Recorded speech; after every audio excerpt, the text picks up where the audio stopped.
combat crypto tax evaders by using a variety of investigation methods. Within the 181-page document, there are thorough descriptions of what a cryptocurrency is and chronicled paragraphs on assets like Ripple and Bitcoin. The report discusses a myriad of digital currencies, and the descriptive study even calls certain hardware wallet users fanboys. The Liberty Beat is sponsored in part by Brave Botanicals, high-quality kratom and CBD at reasonable prices with excellent customer service. Brave Botanicals is activist-owned and mission-driven, and believes so strongly in the power of kratom, they're giving it away for free. Just go to freeounceofkratom.com for a free ounce of kratom delivered to your door. Just pay shipping. That's freeounceofkratom.com. This is the latest edition of the Liberty Beat. Find us online at libertybeat.news and snls.news. Your news now continues.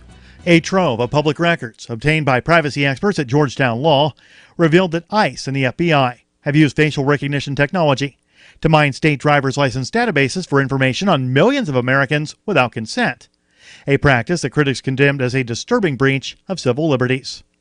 Activist Post reports that privacy advocates and immigrant rights groups reacted with alarm to the documents, the release of which comes as members of Congress are increasingly raising concerns about the threat that facial recognition technology poses to civil liberties. The FBI and ICE have carried out facial recognition searches in 3 states that allow undocumented immigrants to obtain full driver's licenses. They are Utah, Vermont, and Washington. After a long dormant stretch, the Privacy and Civil Liberties Oversight Board has signaled it's ready to tackle another big review of government surveillance and overreach. The PCLOB, an independent agency in the executive branch, last published a 2014 report on warrantless surveillance of the Internet by the U.S. intelligence community.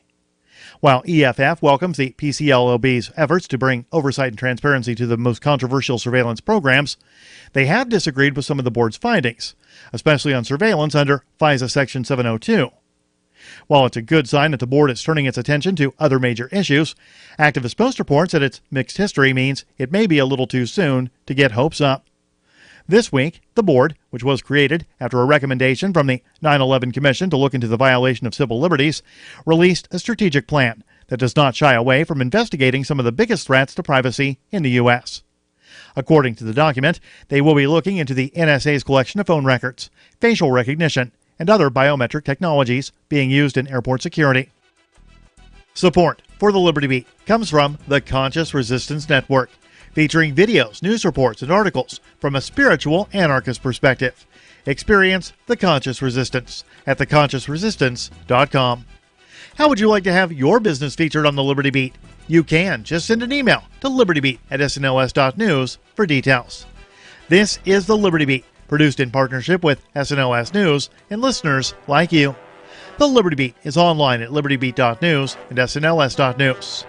I'm Mick Murrow, reporting for the Liberty Beat, reminding you, spread liberty with a smile. A Japanese-American internment facility was still in operation in the mountains of Northern California. The facility should have been closed in 1945 and its 6,000 residents released, but unfortunately the camp was overlooked until this week. I am happy to announce, however, that the remaining 118 detainees have now been fully exonerated of suspicion of spying for General Tojo, and they have been freed. Next item of business. The President will be meeting with the Australian Prime Minister, Kevin Rudd. Yes, Denise? Huge oversight. How could this have happened? Well, Denise, it looks like the camp just somehow slipped through the cracks. The end of the Second World War was a hectic time in America, and it's only natural that we let a couple of things slip in our excitement over defeating the Nazis. Who was going to be held responsible for this? Congressional investigation? No, there won't. In fact, the War Relocation Authority was responsible for the decommissioning of the internment facilities, but that organization ceased to exist in 1946, so no. This is the Onion News Network. Perpetually standing in the breach and always ready to stay in the fight. I Coming to you from don't know what this is. Broadcast location. Presented by AR-500 Armor. The Armored Republic cometh. I think our board operator might have the wrong... Lock and load. Yeah. Bill Frady. I think the wrong logs are pulled up. That's some heavy music, though. Lock and Load. This is not Lock and Load. I guess that's another show on the network that we're on. I don't know. Hopefully other things are not broken at our network studios and somebody just opened up the wrong set of logs. We'll try to figure that out here as time goes on.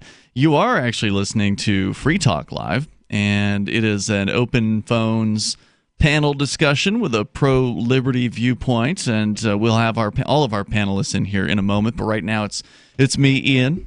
Silver Dave. Yeah, and Johnson is expected to arrive here shortly. On the way here tonight, I know Johnson had a story about a guy who's being prosecuted over the length of, I think it's the length of the grass in his lawn. And so we can get into that. But also, Dave, you're here, and you're former military, Special Forces, is that right? That's right, Ian. And so you've had a little bit of experience being over in places like Afghanistan. And you've seen a few things here That's right. and there, including some things that might have to do with drug manufacturing in That's right. Afghanistan. You had brought in an article previously on another Tuesday night episode that you were on, which was from like back in 2012, and it was a photograph of this guy in fatigues with a stick, and he was purportedly eradicating, I think it was opium poppies or something That's like right. that. That stick represents about $100 trillion in technology and research and Right. development. So we laughed about it because it's absurd on its face, but it was like a real story from, I think it was like military.com or something like that. Yeah, It was like usmil.com. some kind of army-related, I don't know if it was an official arm of the U.S. military, but at the very least it seemed sanctioned by them to some extent. That's one of their official usarmy.mil is like the official non-classified sort of public relations news site For the public to consume. I see. that the Army propaganda. uses. It's just straight propaganda. Yeah. Yeah. And that really, to me, that really just goes to show how they don't really want to stop the drugs when they highlight, take a look at our efforts to stop the drugs, and they show one guy with a stick hitting plants in a giant field that's like 50 miles wide by 50 miles wide, and it's one guy. Yeah, and it felt like it should have been something that you saw in The Onion, one of these satire publications online, just because it was so just on its face ridiculous and laughable. But it's not a joke, right? Like, this is a real thing where you've done a lot of digging here. I don't know if it was today or when you did it, but you came in with a stack of show prep here related to this whole discussion about the U.S. military, maybe other government agencies such as the CIA and others that have long been accused of being involved in drug distribution. So what you've uncovered here is yet another possible example of this. Yeah. So I mean, just to kind of open that a little more, the drug war is a lot of the reason why I'm no longer in the military. I had a few different experiences that led me to believe that I don't trust what's really going on. And one of them was, I spent this time in Afghanistan where almost every objective that we would go to is a giant field of poppy plants. And we're going from this place to the next place, and it's always giant fields of poppy plants. And so I bring up the question, why are we not torching these fields or burning down these manufacturing plants? And of course, they would tell us, no, we can't do that because we don't want to hurt the local economy. As though blowing up buildings isn't hurting the local economy. Right, of course. And so before I even start talking about the death count of civilian casualties over there, which I have also printed out, which I think really might disturb you if you feel like you're being represented by these wars. I mean, I don't want that, but maybe that's what you want to spend your tax money on, if you want to spend tax money at all. But anyway, so I didn't really believe that they want to stop the drugs because they say, well, there's a war on drugs. Meanwhile, there's 70 different countries worth of military forces. I'm talking about, the French, Chile, Italy, Germany, United States. Every country's got some piece of this action, mostly probably because they can get a lot of weapon contracts and defense contracts that they get to spend a lot of money on. I have a question for you. Because Johnson joining us. Hello. I brought up a kind of a conspiracy before because you mentioned this in a past show where we were on together, and I had mentioned kind of the conspiratorial idea that, well, they don't want to burn it. Because it's their poppies. Essentially, You think they're funding the plantings? I think that they're growing and selling, and they're responsible in part for distribution.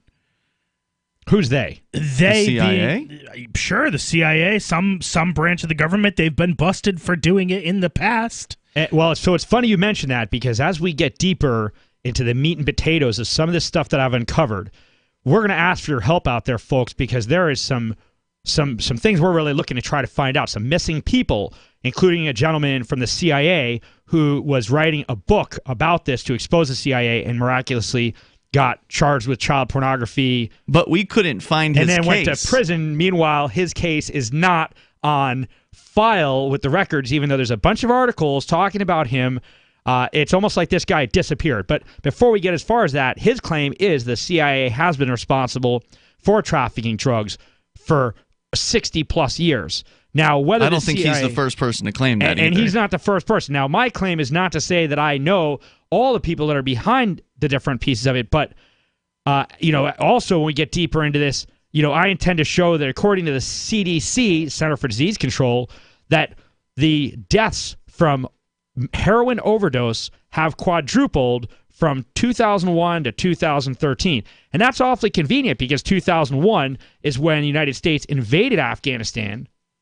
And so that's awfully interesting. They take control of it, and that's when the production would go up.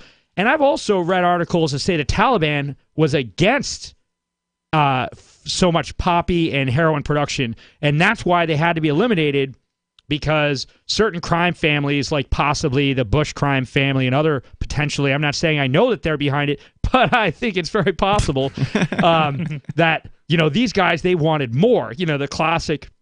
But before we go as far as that, it's hard to know where to start with all this. It's kind of funny because there is an FTL promo, like a network promo for like advertising Free Talk Live on a syndicate to say, here's what Free Talk Live's about, and listen to this. And there's one of the promos is a caller calling in about, I think is somebody named Jim Webb or something like that. Yeah, I remember that call. Yeah.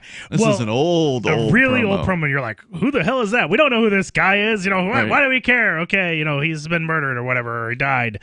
And I had, after that, looked up who that guy was. And he was like the San Jose Mercury News. Well, he had written a book on the CIA being responsible for selling crack and cocaine. Right. Yeah, and they really did kill this guy, apparently. Yeah. That's actually the one of the only promos I think I've ever pulled off the air, just because we were so wrong in making that promo and doing that to that guy. But that happened like so long ago. Yeah, that was back in the local days, I think, right. or the very least like the first year of syndication.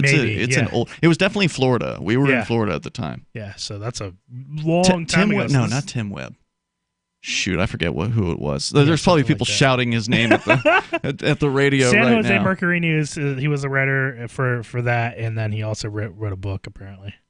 There's somebody in the chat room whose name I'm not going to say on the air is posting photographs of troops standing guard in poppy fields.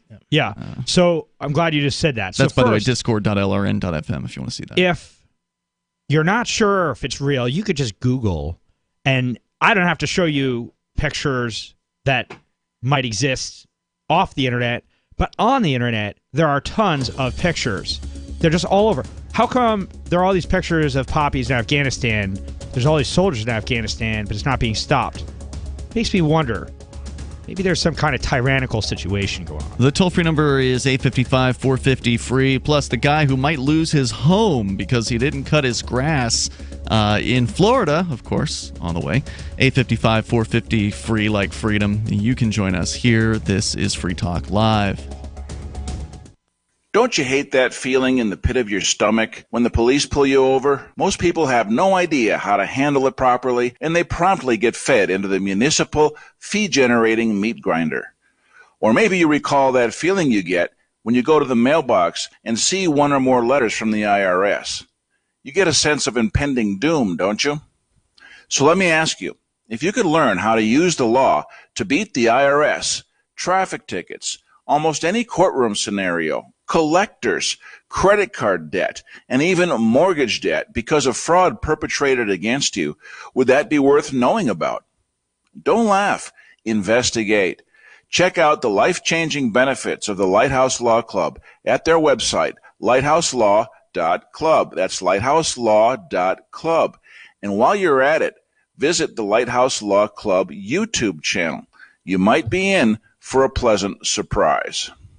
I'm crazy about My Magic Mud. This is the most important oral care product created this millennium, and I'm not kidding. We all have different opinions on politics and issues, but we all have mouths. And I want yours to be as clean as possible, with teeth as bright as they were meant to be. I will never be without My Magic Mud. It's a little surprising, but man, does it work. If you only listen to one thing I say ever, go to mymagicmud.com and get 20% off with code FTL. mymagicmud.com, code FTL. Bitcoin.com has launched a trading platform at local.bitcoin.com, allowing you to buy or sell Bitcoin Cash via dozens of payment methods like PayPal, Venmo, bank deposit, remittances, or meeting in person with cash. There are no ID requirements to sign up for and use the site, and all communications between buyers and sellers are encrypted. Finally, a global trading platform that respects your privacy. Visit local.bitcoin.com to get started trading Bitcoin Cash. local.bitcoin.com. This is a special alert for business owners, consultants, coaches, folks planning retirement, entrepreneurs, and anyone who is saving and investing to build a financial future. You are likely aware that financial privacy for most people has recently died a miserable death. And let's face it, without privacy, there really is no security, is there?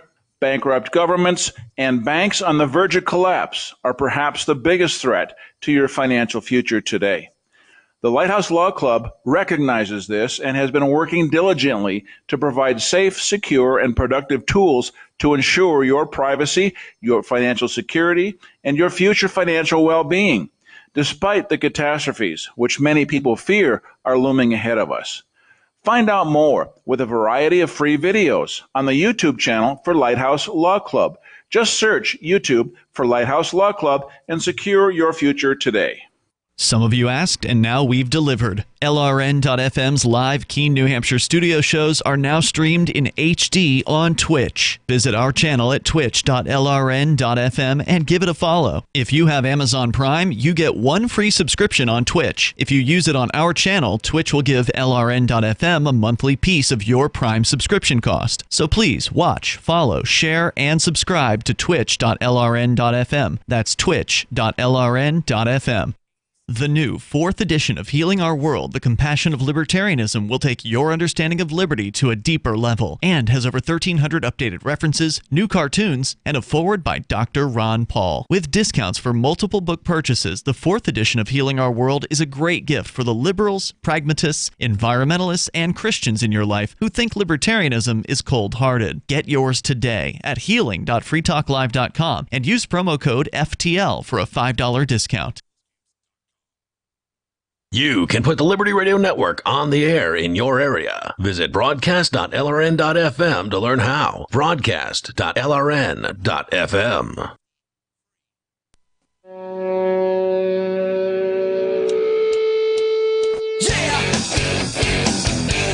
It's Free Talk Live, and of course you can join us here. Our toll-free number is 855-450-FREE, like freedom. Maybe you want to comment on the allegations surrounding the CIA or other government agencies and their level of either protection of the opium trade in Afghanistan or the actual involvement with, beyond just, keeping them safe and not burning the fields down or whatever, watching over them, as we saw some of the photos being posted on our Discord server at discord.lrn.fm. If you want to comment on that, you're welcome to. Silver Dave's been doing a lot of digging, and he's got some info to share, so we can get into that. But again, our toll-free number is 855-450-FREE. I do want you to know about how to get 20% off one of the most interesting, useful, and sort of counterintuitive seeming dental products out there. It's My Magic Mud, and it is a black tooth powder, which is the counterintuitive part. The idea that putting a black powder on your teeth is anything called mud. Yeah, it's going to help you But it does, actually. It's clinically proven to whiten teeth. It's a black tooth powder made of charcoalized coconut shells and bentonite clay, and you can grab it at health food stores these days. We've known these folks since they were just getting started in their home several years back in the Austin, Texas area. Now they've got a factory, and they're employing a bunch of people, and their product, My Magic Mud, is available in places like Sprouts, CVS, Natural Grocers, and Walmart's Natural Beauty aisle. When you made it to Walmart, you've made it. So that's a pretty big deal. But you can get 20% off of your My Magic Mud and their other associated products like mouthwash and toothpaste over at mymagicmud.com. These are natural products. mymagicmud.com. Code FTL20 to get you that 20% off at mymagicmud.com. As we continue here, on the way, the man who may be losing his home because he didn't cut his grass to the bureaucrats' liking in Florida. Johnson's got that story. They've just been this Florida in the grass. They've just been doing this for a very long time. But this is the latest iteration of it. This particular city is worse. We'll get into it on the way. But Silver Dave, you've got a stack of information there, and it's just like I said earlier, it's hard to know where you start in this kind of nebulous morass of information that's sort of hard to really get even a hold of, because as you were learning, as you were trying to research this guy who said he was a CIA agent who was coming out and like writing a book about his experience with the CIA and their involvement in the war on drugs and or protecting or actually importing drugs. But we haven't gotten to read the book yet, Dave, have we? No. In fact, I can't find the book or anything from this guy anymore since 2017. It's like he's disappeared, and so is his book. And actually, before I just get into who this guy is and how I even found out about him, just one more tidbit. If you didn't catch what we said before, just to read you on, bring you on target. If the U.S. military or the United States government wanted to stop the heroin in 1 hour, they could stop it. They have fixed-wing aircraft, rotary wing aircraft, Spectre drones, Spectre gunships, and Predator drones. They have so much stuff, they could shut it down. They don't need a guy with a stick to hit down the plants. They could shut it down very easily. They obviously don't want to. Anyway, okay. So this guy's name is John Abbotsford. So here we go. John F. Abbotsford. And so how did you find out about him in the first place? So I found out about him because a friend of mine posted on a Facebook page just yesterday morning. Jay, you mean? Jay Noon, that's right. One of our co-hosts. He's a co-host, and he's also a heck of a guy. But so Jay Noon posts this thing and says, Dave, you should talk about this for on Free Talk Live. And it says, the news article says, record-breaking production year of opium in U.S.-occupied Afghanistan. And this is from a few years ago. But that article is, it's a few years old. But so I read the article, and I start looking at statistics, and then I come across this article, and it's from We Are Change did one, and also Night into Light. Here's the headlines here. Retired CIA agent. We, quote, we run the Afghan opium trade. Cheyenne, W-Y, what is that, Wyoming? Yeah. A retired CIA agent recently convicted of possession of child pornography accuses the United States government of trying to frame him as he is about to release a book that will blow the lid off of the CIA's drug smuggling operations in Afghanistan, reveals the Cheyenne Herald this morning. John F. Abbotsford, a 38-year-old Afghan war veteran that has also served his country as a CIA analyst, has recently been convicted of possession of child pornography. Accusations, he claims, have been made up by the United States government to stop the publication of his upcoming book, The CIA in Afghanistan, 30 Years of Drug Smuggling. This is a desperate attempt by the U.S. government to shut me up, he said in court. If I'm going to face jail time, I want the truth to be known before they get rid of me in prison, he told the judge. I'm not scared of their threats. Whatever happens, I will never shut up, he cried out in the courtroom.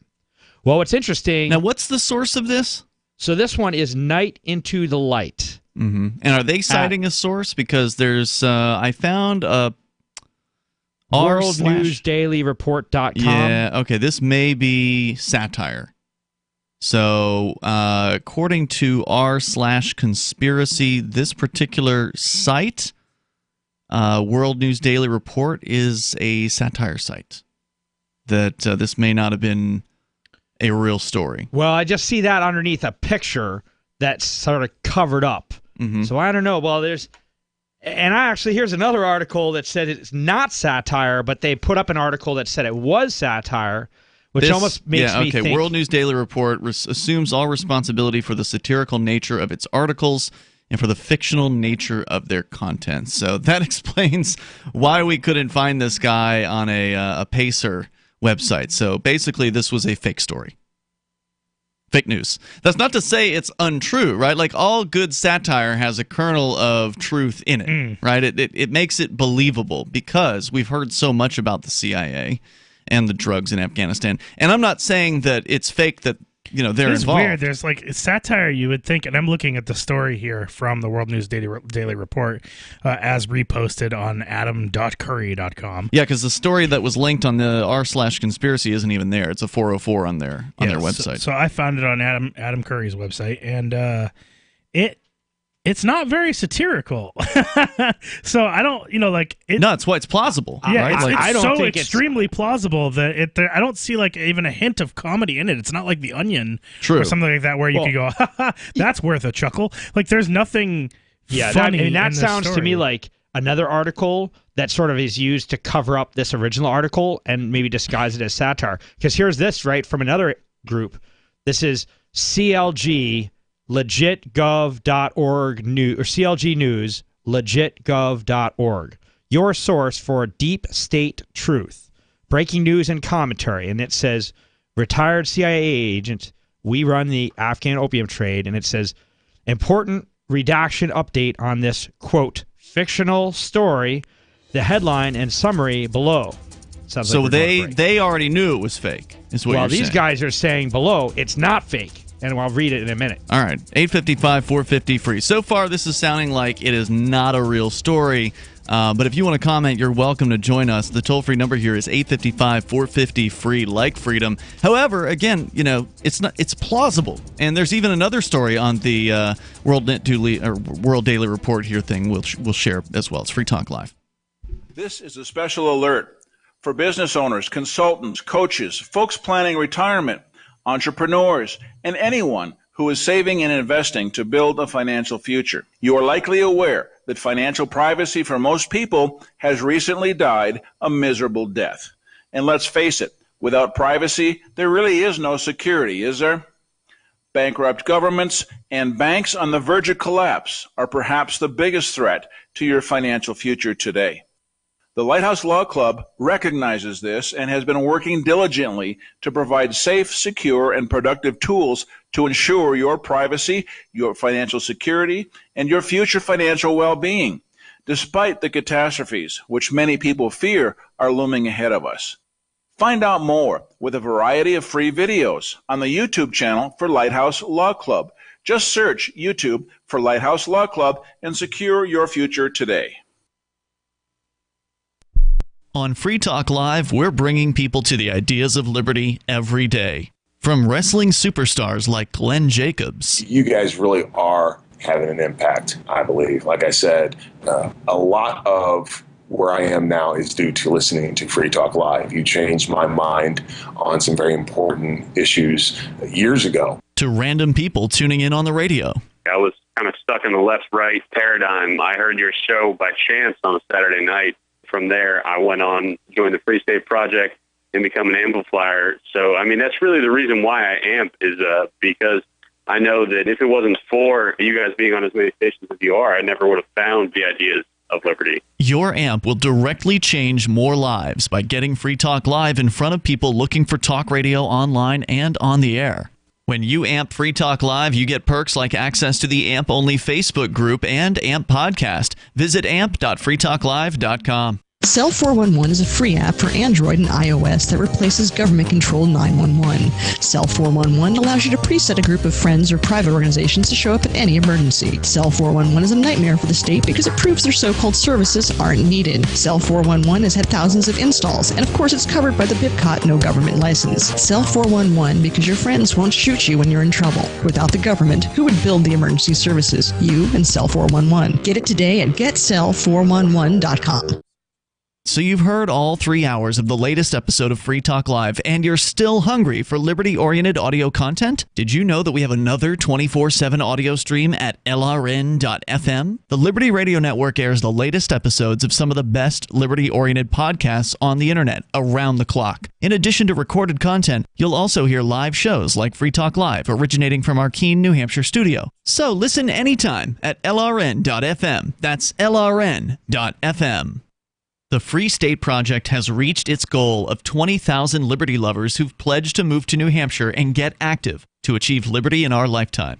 Perhaps you're trying to figure out what part of New Hampshire should be your destination. If so, consider Keene. You'll find more than 150 reasons to move to Keene at move.freekeene.com. Keene is famous for its historic, publicity-generating activism, as well as being the liberty media capital of the world. It's home to freekeene.com, New Hampshire's destination for liberty activism, news, and opinion. For years, we've been compiling over 150 reasons to move to Keene at move.freekeene.com, where you'll learn about some of what's happening here and what makes Keene a great place to live. If you love liberty, you'll probably enjoy anywhere you end up in the Shire. But do your due diligence first. Please visit move.freekeene.com for the full list of over 150 reasons to move to Keene. That's move.freekeene.com. Help get LRN.FM into more ears. Visit promote.lrn.fm for a free bumper sticker, flyers, banners, graphics, and more. Promote.lrn.fm.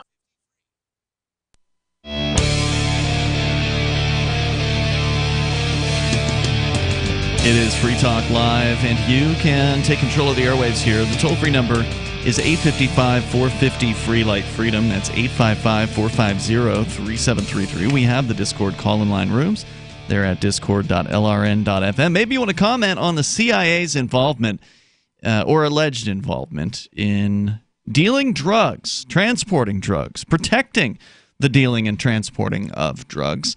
Well, the first story that I just found something out that's really cool. Yeah. Apparently, we were talking. I brought up that Gary Webb promo from Gary Webb about the guy from Mercury News who talked about the drug running, the CIA kind of protecting. And he ended up with a bullet hole in the back of his head. Yeah, essentially, a suicide by a couple of shots to the head. So there is a movie with Jeremy Renner. I believe that's Renner. I don't know Jeremy that one. Renner. I believe is it a bullseye? Is it Hawkeye? Is it? It's the Archer from the Avengers series of movies, the new Marvel movies. Okay, he's the guy who played that. He is in a movie called Kill the Messenger, which is about Gary Webb. Oh, so apparently and it looks like a pretty good suspense. Is this new? Is it like 2014? So not really, but not. I still haven't either. even seen the Julian Assange movie. I've heard that one's really good too. I haven't seen it either. That's horrible. Yeah, I've heard that one's good. Yeah. So Dave, we were just saying this off the air. It's like this has happened to absolutely everybody who's been on this show for some amount of time. Is we've all fallen for some form of what they're now calling fake news. And this, even though, and Johnson, you pointed out correctly here that even though the site calls itself a satire site, it's not writing funny articles in every case. There may be some that are more entertaining than others. Some of them just sound believable. And so I actually searched the site. This site is worldnewsdailyreport.com. It's intended to sound like World News Daily, which is a conservative-leaning news and opinion site that has been around for quite a long time. And so they just added the word report to it. And it sounds similar enough, right? Like World News Daily Report. Somebody who's not paying attention is going to see this and they're going to think it's real. Plus, it's presented as though it is real. Here's another headline from them. 2 CIA agents arrested by Minutemen while crossing Mexican border with 1,300 pounds of cocaine. And then it's got like a picture of what appear to be, the Minuteman type of guys with machine guns and fatigues and things like that on. Some people say that there is an element of truth to every joke. That's right. And the thing is that these articles, although these articles might be satirical, and I guess they got, you got me good, guys. These are just straight up fake. But they may be fake, but that doesn't change, my message or the idea that I feel like this is a majorly important subject.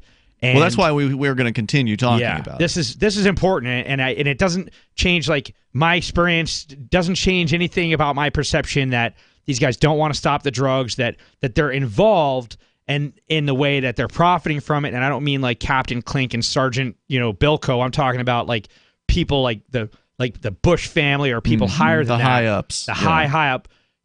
Are making lots of money off this, and they killed a lot of people to protect it. And the problem with this is, too, with this fake news kind of stuff, is that it's not easy to spot either, because you can't necessarily just trust sites like Fact Check or PolitiFact or Snopes, because every single one of these sites has a bias. So while some of them might say, oh, well, what is it? WorldDailyNewsReport.com is going to be fake news, or The Onion, they're going to point out The Onion is fake news. Yeah. Some of them might point that out, and then they're not going to say that this, obviously fake story from, say, CNN, which is an outright lie.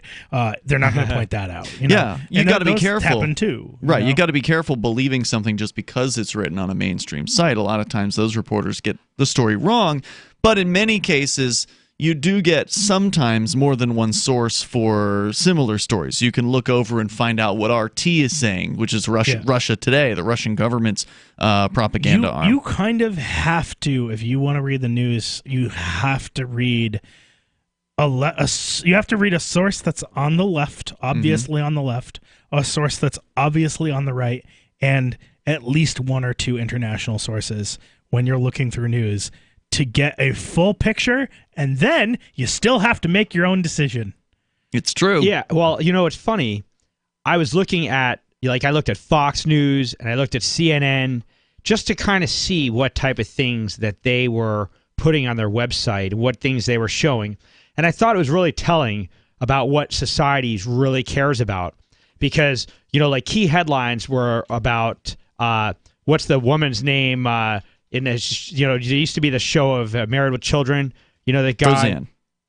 Roseanne Barr. No, not Roseanne Barr. Really good-looking woman. Oh, Married with Children. Peggy. It's the character's name. Yeah. Yeah, and the guy that was the husband, well, he's in a new show now, and in that show, he's married to this sort of Hispanic woman who's really good-looking. Anyway, so I forget her name, whatever. And they say, look at her bikini on the beach. She's not afraid with her husband to show. This is CNN or whatever? This was Fox or CNN, and then they also had the, the other popular, it was just about a lot of titillation. Celebrities on the beach. Look at this. Katie Seagal. Yeah. Meanwhile, did you know that they killed 249,000 civilians in Afghanistan and Iraq since 2001? Well, that's civilians. That's not military. That's not contractors. That's kids and moms. Old ladies. And old ladies and dads. 250,000. So let's get into a story here, Dave, because I've got something about the CIA. Since you brought in a piece that sounded real, but turns out it wasn't, here's one that's more allegedly real from The Intercept. Okay, The Intercept is a respected news website. It's pretty independent. Probably has a bit of a leftist tinge to it, but they do a lot of good research on the stuff they do. And they're actually reporting on the History Channel back in 2017, did a special about the war on drugs, and it has some allegations about the CIA's involvement. Summary from The Intercept here. It says the core truth is the war on drugs has always been a pointless sham. For decades, the federal government has engaged in a shifting series of alliances of convenience with some of the world's largest drug cartels. So while the U.S. incarceration rate has quintupled since President Richard Nixon first declared the war on drugs in 1971, top narcotics dealers have simultaneously enjoyed protection at the highest levels of power in America. On one hand, this shouldn't be surprising. The voluminous documentation of this fact in dozens of books has long been available to anyone with curiosity and a library card. Yet somehow, despite the fact that the U.S. has no formal system of censorship, this monumental scandal has never before been presented in a comprehensive way in the medium where most Americans get their information, television. That's why the new special that were new in 2017 that History Channel had called, quote, America's War on Drugs, unquote, is a genuine milestone. They say, we've recently seen how ideas that once seemed absolutely preposterous and taboo, for instance, the Catholic Church was conscientiously guarding priests who sexually abused children. I certainly think it's interesting that they're actually having a show that sounds like something like History and not something about aliens. Yeah, right?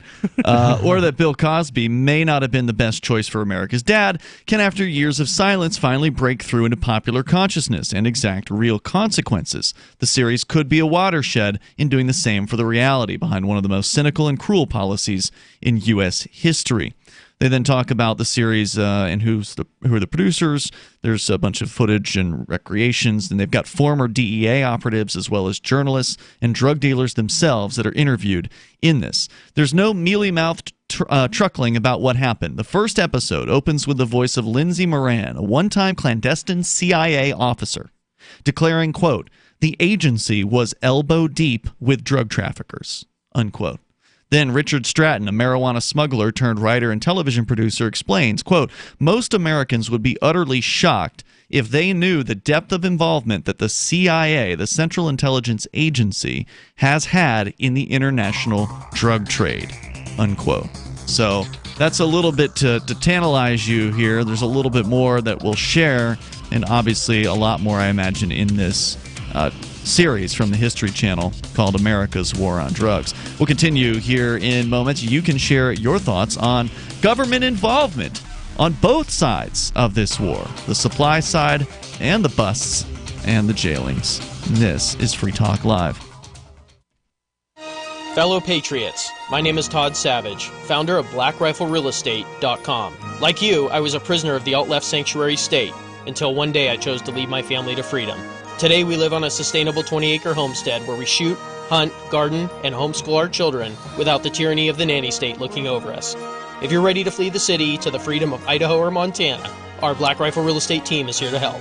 Go to BlackRifleRealEstate.com. That's BlackRifleRealEstate.com.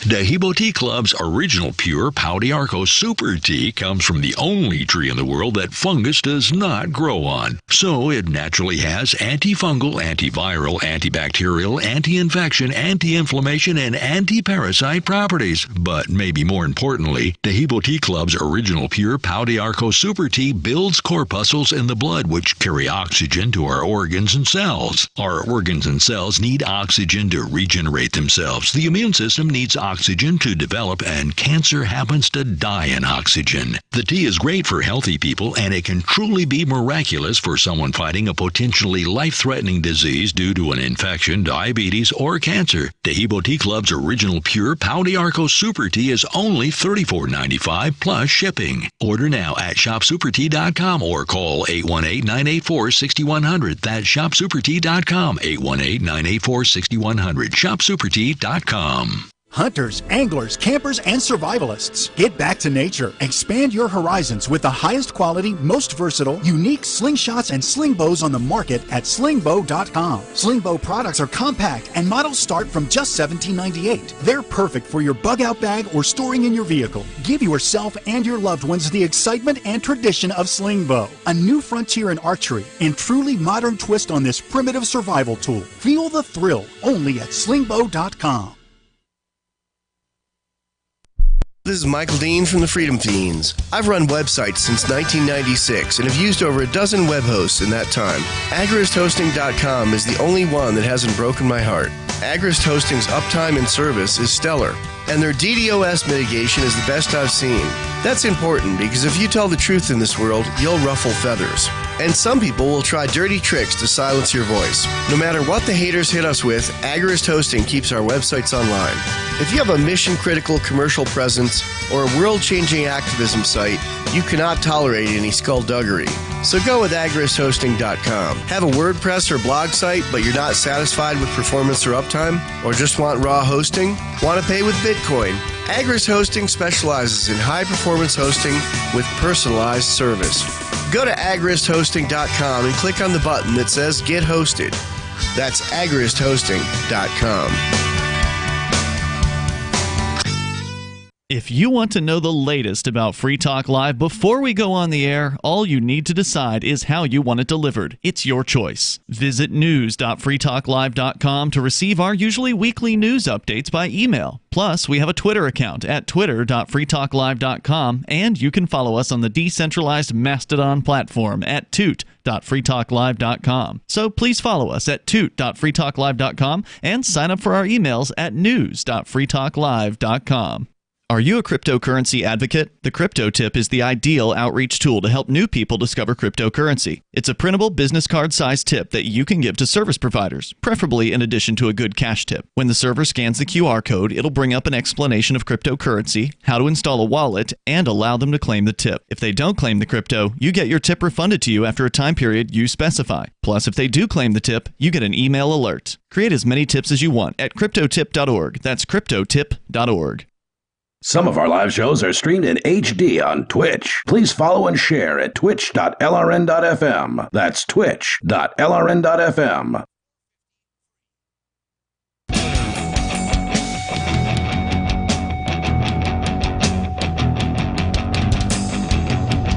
This is Free Talk Live, and you can take control of the airwaves here. The toll-free number is 855-450-FREE like freedom. That's 855-450-3733. Hey, if you're into freedom, like we are, and you're an individual who rejects the initiation of force and agrees to abide by the ethics of the non-aggression principle, then you really ought to go and check out liberty.menu. It is a great tool for the Liberty community to allow you to list the things that you are involved in. So like a business that might be yours, or maybe an event that you are helping to promote, or the digital content that you create. There's categories for all those things and a nice, easy-to-look-at map where you can see where liberty-friendly businesses are all around the planet at liberty.menu. And it's free to use the site, so why not?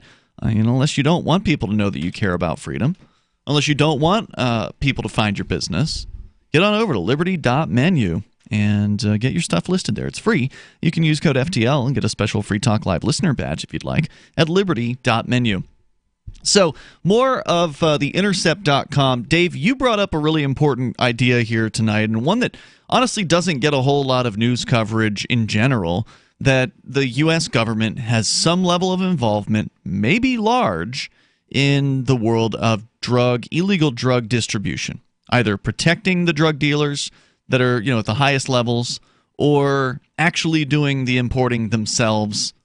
This is an important thing to talk about. This is very important. I mean, aside from whether we say whether the CIA or what agency, I don't want to necessarily pigeonhole who's transporting the drugs. But here's a couple things that I think you can believe that we could assume. First, you can't go to Afghanistan to tourist. Like if you wanted to just visit. So, like, they've successfully taken control. I can't just buy a Delta ticket. That's right. You can't just go there. They've taken control of that country. You can go online and you can Google, and you'll see lots of pictures of fields. And I've personally, I've seen them. I've looked at this and been shocked by it. Now, here's another piece of information that you could just Google, and this kind of it paints this picture. So, the Centers for Disease Control and Prevention has the article titled, Today's Heroin Epidemic. More people at risk, multiple drugs abused. Let me go on to read overview. It says, heroin use has increased across the United States among men and women, most age groups and all income levels. Now, I'll go a few sentences further. Big. What? It's big, especially here in New Hampshire. There's a big problem with heroin use. Yeah. Now, it goes on to say, between 2002 and 2013, the rate of heroin-related overdose deaths nearly quadrupled. Let me tell you why I think those dates are really noteworthy. 2002. Didn't the United States invade Afghanistan in 2001? Yeah, if not early 2002, somewhere in that range. And, of course, they had the 9/11. They found a reason. I mean, if you believe that story or not, that's another separate issue. But 2001, United States starts sending folks out there and starts making a big infill, 2002, and then just so coincidentally that when the United States occupies Afghanistan, the rate of heroin-related overdose deaths starts increasing to where it quadruples by 2013. Well, they say correlation is not causation, but it is interesting nonetheless. I think this is pretty interesting. Things that make you go, Like, is it possible that Afghanistan is producing a lot more heroin now than it was before? With the assistance of?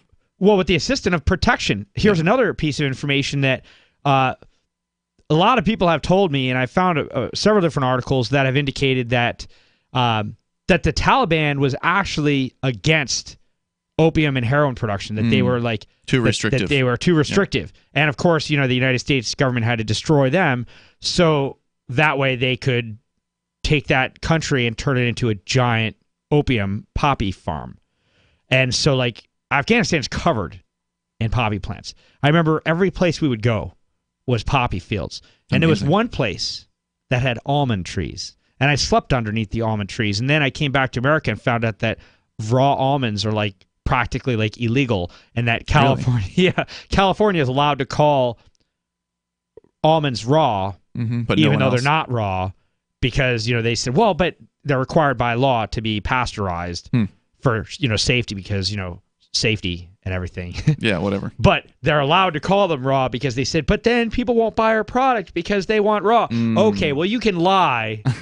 That way you can stay in business. With the government it's basically approval. like the government, Actually, one of the stories that I threw in tonight is specifically about that. About the almonds? Nope, about government food lies? Ridiculous laws about what you're allowed to call food. So the state of Missouri has made it completely illegal to call a veggie patty a burger. All right, let's talk about that coming up. But I want to get through some more of the CIA stuff here, Dave, because I got more for you. From the Intercept.com story about the History Channel piece.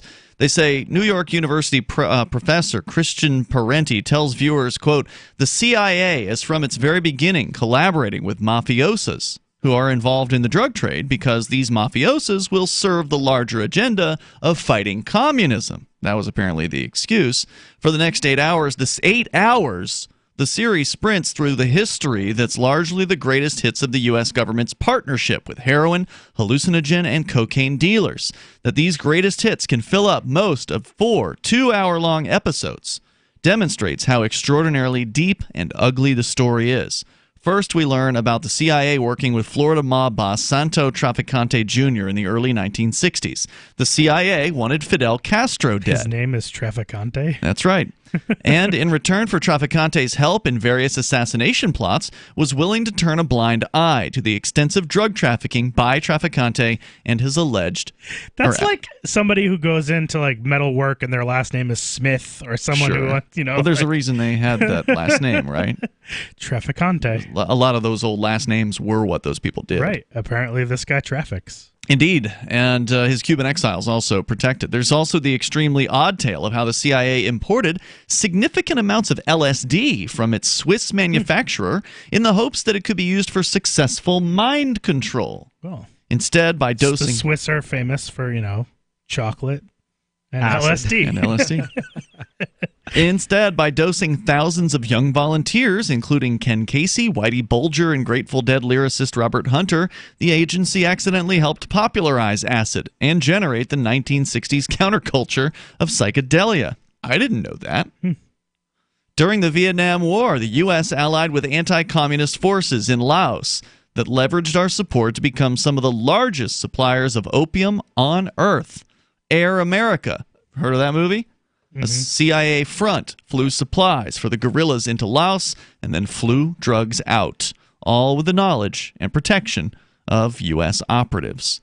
The same dynamic developed in the 1980s as the Reagan administration. Remember the Just Say No? Nancy Reagan, she came up with that. Yeah. The Just Say No thing. The slogan that tried to overthrow the Sandinista government of Nicaragua. I'm just thinking Ron was like, just say what? The planes that... Because he was losing his mind? Yes, or okay. Sorry. The planes that secretly brought arms to the Contras turned around and brought cocaine back to America, shielded again from U.S. law enforcement by the CIA. Most recently, there's our 16-year-long war in Afghanistan. While less has been uncovered about the CIA's machinations there, it's not hard to notice that they installed Hamid Karzai as president while his brother apparently was on the CIA payroll, and simultaneously one of the country's biggest opium dealers. Afghanistan now supplies about 90% of the world's heroin. To its credit, the series makes clear this isn't part of a secret government plot to turn Americans into drug addicts, but as Moran puts it, quote, when the CIA is focused on a mission, on a particular end, they're not going to sit down and pontificate about what are the long-term global consequences of our actions going to be. Winning their secret wars will always be their top priority, and if that requires cooperation with drug cartels that are flooding the U.S. with their product, so be it. A lot of these patterns have the same origins in the 1960s, become cyclical. Those relationships develop again and again throughout the war on drugs. So, I mean, this sounds like a almost exhaustive series of 8 hours of allegations surrounding the U.S. government, the CIA, others, the military, for instance, in smuggling drugs. Let me just make it really easy for the listeners here. The drug war is fake. It's fake. Well, it's a real thing that's putting people in prison. It's a war on freedom. They don't want to win it, though. They don't want to win it. They don't want to stop the drugs. They're behind the drugs. And another thing that was... Oh, and I guess we're coming. We can continue here in moments. And also, Johnson, you've got a story about the food thing, so we should get into that. Food, was it labeling rules? Well, naming rules. Right, naming, labeling, etc. Plus, the man who's facing the loss of his house by a government gang in Florida. The toll-free number, if you want to join us here, 855-450-FREE like freedom. You can on Free Talk Live. She seems happier. Her fur is so much shinier, silkier, softer. She has really mellowed a lot. Sheba is 105 lean pounds of shiny, smooth, happy dog for life. The shedding has stopped. The itching has stopped. Since 2001, we've helped more than 250,000 dogs get over their nutritional deficiency miseries. And saved our customers bazillions in vet bills. Everything we tried failed except the Dinovite. Come to Dinovite for help. DINOVITE.com. If you want the dog to be healthy, you got to feed it something healthy. The omega-3 fatty acids, flaxseed, zinc, alfalfa, the digestive enzymes that are cooked out of regular dog food. Dinovite is nutrition. Dinovite for life. Don't let your dog itch, scratch, stink, or shed like crazy. Come to Dinovite for help. 859-428-1000. 859-428-1000. DINOVITE.com. Did you know you can legally exit the U.S. federal income tax system? Well, it's true, and thousands of American nationals are doing it. The 16th Amendment and the Internal Revenue Code are legal, but only in a limited jurisdiction. This is the basis behind the voluntary nature of the income tax. Learn the exit strategy provided by Congress. Find out more by visiting weissparis.com and watch our numerous videos. That's WEISSparis.com. There are lots of ways to listen to Free Talk Live. Our podcast has been around since podcasts began, and now the FTL feed is loaded with content besides our full show archives. Did you know that we make it easy for you to customize your podcast subscriptions? We have different feeds, one that includes only our full shows, one with just the Daily Digest, and one with just the Edgington Post. You decide what you listen to. It's quick and easy to customize your feeds at feeds.freetalklive.com. That's feeds.freetalklive.com. You're listening to the live edition of Free Talk Live. Hour number 2 is next after the news here on the Liberty Radio Network at LRN.FM. This is the Liberty Beat, your daily source for Liberty news and activist updates. Produced in partnership with SNLS News and listeners like you. Online at libertybeat.news and snls.news. I'm Mick Murrow with your latest edition of the Liberty Beat. Gold is trading at $1,397, silver at $15.10, and Bitcoin is trading around $12,436. Today's prices are brought to you by InnoScale. Take off with Managed Cloud. Looking for a safe, secure way to store your important files online? Let InnoScale handle it for you. Their high availability cloud servers are the perfect solution for clients needing one or more secure scalable servers with built-in hardware failover protection. For details, see them online at innoscale.net. In the news, a recently published U.S. Internal Revenue Service slide describes alarming recommendations on how tax agents should deal with digital currency users who are not paying taxes. The slide recommends that agents question crypto users' friends and family, comb through social media posts, and issue subpoenas to make sure United States residents are paying taxes on their cryptocurrencies. Activist Post reports the slide follows the IRS's recently announcing tax guidelines on cryptocurrencies, which will contain rules about the tax treatment of digital assets and forks. Even though the new tax guidelines have not been issued to the public, IRS agents who enforce the tax laws have had no problems prosecuting Bitcoin users for tax evasion. The recently published slide gives a lot of detail on how agents should combat crypto tax evaders by using a variety of investigation methods. Within the 181-page document, there are thorough descriptions of what a cryptocurrency is and chronicled paragraphs on assets like Ripple and Bitcoin. The report discusses a myriad of digital currencies, and the descriptive study even calls certain hardware wallet users fanboys. The Liberty Beat is sponsored in part by Brave Botanicals, high-quality kratom and CBD at reasonable prices with excellent customer service. Brave Botanicals is activist-owned and mission-driven, and believes so strongly in the power of kratom, they're giving it away for free. Just go to freeounceofkratom.com for a free ounce of kratom delivered to your door. Just pay shipping. That's freeounceofkratom.com. This is the latest edition of the Liberty Beat. Find us online at libertybeat.news and snls.news. Your news now continues. A trove of public records obtained by privacy experts at Georgetown Law revealed that ICE and the FBI have used facial recognition technology to mine state driver's license databases for information on millions of Americans without consent, a practice that critics condemned as a disturbing breach of civil liberties. Activist Post reports that privacy advocates and immigrant rights groups reacted with alarm to the documents, the release of which comes as members of Congress are increasingly raising concerns about the threat that facial recognition technology poses to civil liberties. The FBI and ICE have carried out facial recognition searches in 3 states that allow undocumented immigrants to obtain full driver's licenses. They are Utah, Vermont, and Washington. After a long dormant stretch, the Privacy and Civil Liberties Oversight Board has signaled it's ready to tackle another big review of government surveillance and overreach. The PCLOB, an independent agency in the executive branch, last published a 2014 report on warrantless surveillance of the Internet by the U.S. intelligence community. While EFF welcomes the PCLOB's efforts to bring oversight and transparency to the most controversial surveillance programs, they have disagreed with some of the board's findings, especially on surveillance under FISA Section 702. While it's a good sign that the board is turning its attention to other major issues, Activist Post reports that its mixed history means it may be a little too soon to get hopes up.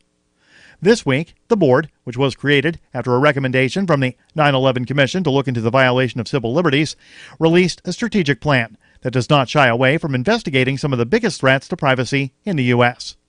According to the document, they will be looking into the NSA's collection of phone records, facial recognition, and other biometric technologies being used in airport security. Support for the Liberty Beat comes from the Conscious Resistance Network, featuring videos, news reports, and articles from a spiritual anarchist perspective. Experience the Conscious Resistance at theconsciousresistance.com. How would you like to have your business featured on the Liberty Beat? You can. Just send an email to libertybeat@snls.news for details. This is the Liberty Beat, produced in partnership with SNLS News and listeners like you. The Liberty Beat is online at libertybeat.news and snls.news. I'm Mick Murrow, reporting for the Liberty Beat, reminding you, spread liberty with a smile. Turning to health news, doctors at Johns Hopkins Medical School have discovered that bones are the coolest part of the body. The 10-year study found that although the body has many cool things in it, nothing is cooler than your skeleton. Just think about it. You have this soft, fleshy body, but inside of it, there's a second, tinier body that's made out of a super hard rock.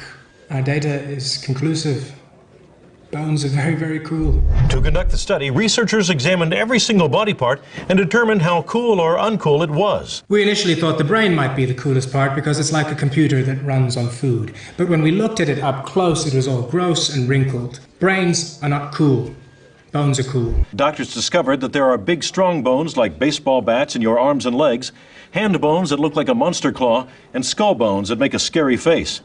Doctors did caution that as cool as human bones are, they're not nearly as cool as dinosaur bones. This is the Onion News Network.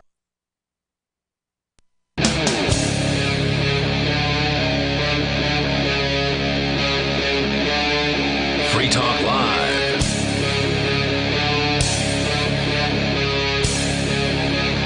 It's Free Talk Live. You dial in toll free here. Bring up whatever you want. Our number 855-450 free like freedom. That's 855-450-3733. We have the Discord call-in lines. They're open and available to you over at discord.lrn.fm. So head on over there and you'll sound almost like you're sitting in the studio with us tonight. If you get on those lines, it's Ian and Johnson. Silver Dave. All right, so in the first hour of the program, we talked in some level of detail about the CIA's involvement, allegedly, in distributions at the high level of drugs internationally. Dave, you were, I think, driving at some sort of a point. I don't know if you remember what it was. If you want to, you may continue your line of thought here, because we kind of ran out of time in the last hour. I don't know if you had something. If you did. Actually, I don't actually remember what I was about to say when we hit the break. Yeah. But I mean, I think we can mostly close up that subject. Just that we found out that article with the John F. Abbotsford turns out that gentleman is fake. But it doesn't change that. But there's many allegations of the CIA's involvement from much more credible sources that have come out over decades, according to the History Channel's piece that we were talking about. That came out apparently in 2017, and I did link to this story, by the way, on our social media. So if you want to find out a little bit more about it, again, the series is called, the America's War on Drugs, and it's apparently a multi-part episodic documentary series that lasts for 8 hours. I mean, there's a bunch of books on this subject. The Poppy War by P.F. Kwang. I thought you were going to say P.F. Chang. Yeah, nope. There's Close, one though. here, The Seeds of Terror by Gretchen Peters. How heroin is bankrolling the Taliban and Al-Qaeda. There's all sorts of stuff on the topic. I mean, the main message here that I would put out there is just that if you have a country that's covered in military forces from all different countries around the world, it's also covered in poppy plants and the production of heroin, yet there's a, quote, war on drugs, and all this stuff's coming from over there. There's something funny about that. There's a lot funny about it. And so it just, then the last Hopefully point, we don't wake up dead tonight. Yeah, well, and at first when I thought that article was real, I was even more concerned about talking about it, because if you talk about this stuff and you actually wake enough people up to the idea that that your government is lying to you, then you actually are likely to end up not waking up. Or, you end up, they find you and they set you up to where, your girlfriend is dead and you killed yourself, and, they got rid of that. So finally, a lot of people have died for this war, and I don't know what they have quarter of a accomplished. million, I think you said, well, innocents? That's non-military. Yeah. So was that just in Iraq? In Afghanistan and Iraq, Iraq. Okay. Over 500,000 people have died, but the highest number, of all the deaths, because of U.S. military, totaling 6,951 U.S. military died. Department of Defense. Wait, 6,000? Yeah. Okay. That doesn't include the suicides, though. Right. Okay. Right. So we're talking about killed in action, 6,951. So just under 7,000 U.S. military. Then U.S. contractors, 7,800. So more U.S. contractors actually die than U.S. military. Then 109,000 national military and police. And then, we're just talking about the recent war. We're not talking about the first war in Iraq back in 1990 or whatever. Correct. Okay. We're talking about since 2001. Okay. And the highest of all the numbers, civilians, civilian casualties, 266,427. Yeah. Over 250,000. That's kids, that's moms, that's grandpas.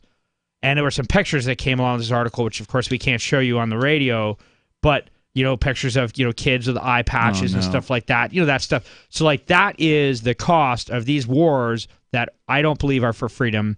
I think that a lot of these are for... We don't have more freedom as a result. Yeah, and we're not getting more freedom. I think it's in order to control the drugs. Oh, and actually, I just remembered what my other point that I was going to make before the break was.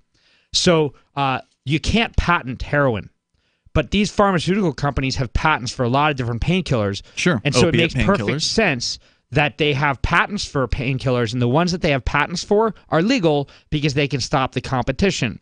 And the ones that they can't patent, like heroin, they keep them illegal, and that's how they stop the competition on those ones. Yep, that's an interesting theory.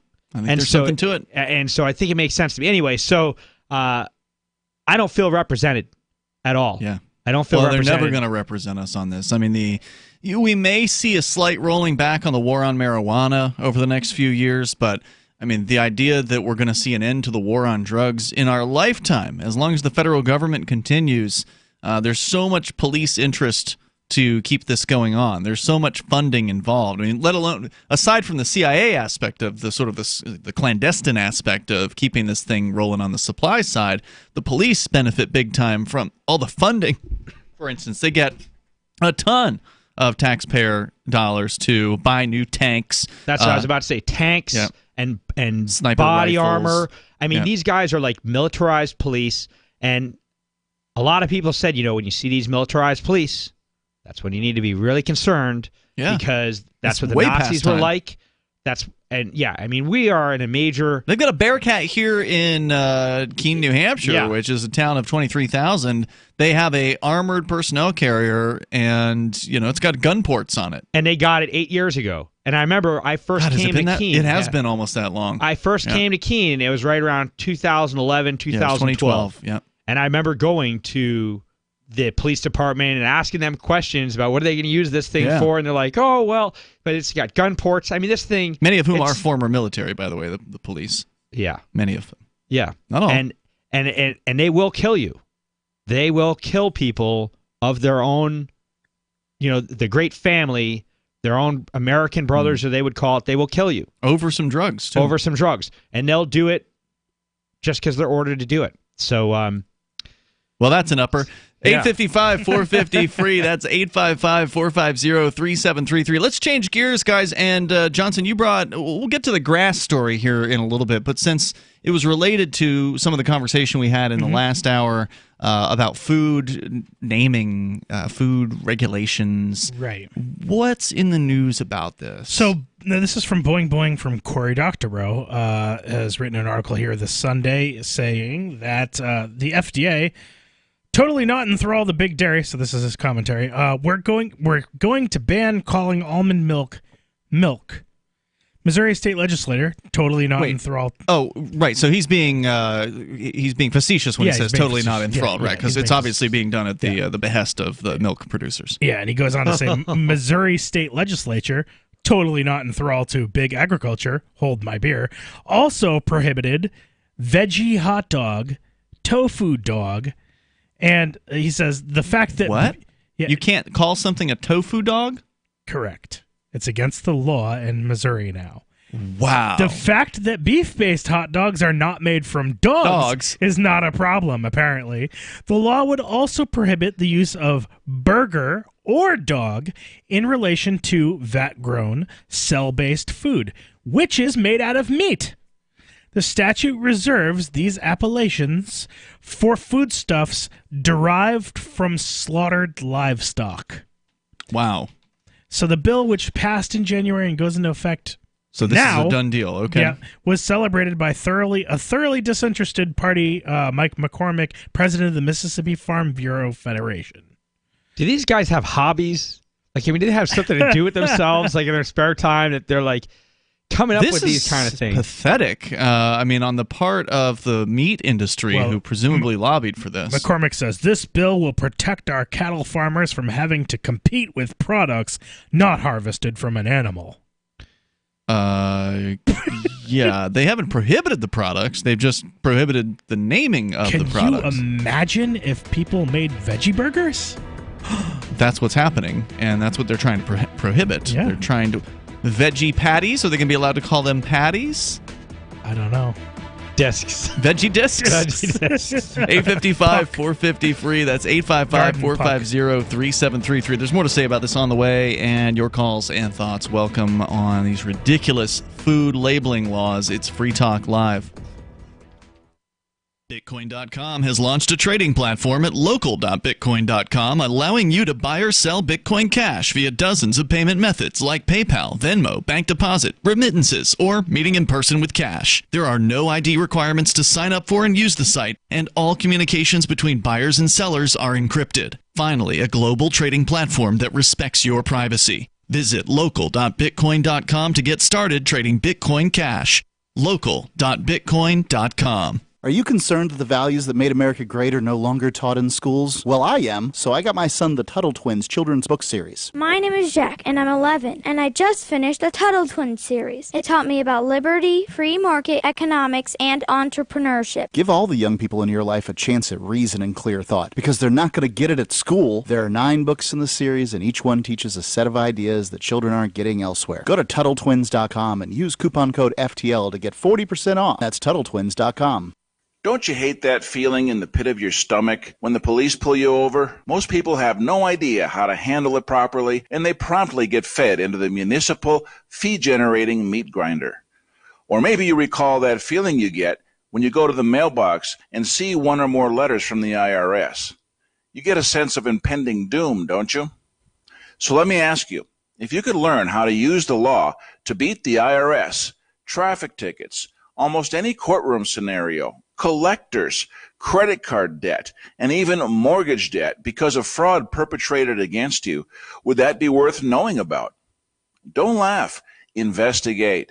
Check out the life-changing benefits of the Lighthouse Law Club at their website, lighthouselaw.club. That's lighthouselaw.club. And while you're at it, visit the Lighthouse Law Club YouTube channel. You might be in for a pleasant surprise. We have some good news. The indictments against Ross Ulbricht in the District of Maryland were dismissed with prejudice, meaning they can never be refiled. This is especially good because those indictments contain the only charge ever made that Ross engaged in murder for hire. This was a serious allegation that Ross Ulbricht denies. It was never prosecuted or ruled on by a jury, but was trumpeted by the federal government and the media as if it were proven fact. The Maryland court held these indictments for almost 5 years, poisoning Ross's case and leaving him under a cloud of unproven allegations. As explained in Ross's appeal to the Supreme Court, the fact that the judge used these allegations to give Ross a draconian sentence of double life without parole violated his Sixth Amendment right to a jury trial. Judges are required to issue sentences based on convictions decided by a jury, not unproven allegations never even charged at trial. Although this is a positive development, the dropped indictment will not set Ross free. Now, a presidential pardon is Ross's only hope of freedom. Sign the petition at freeross.org. freeross.org.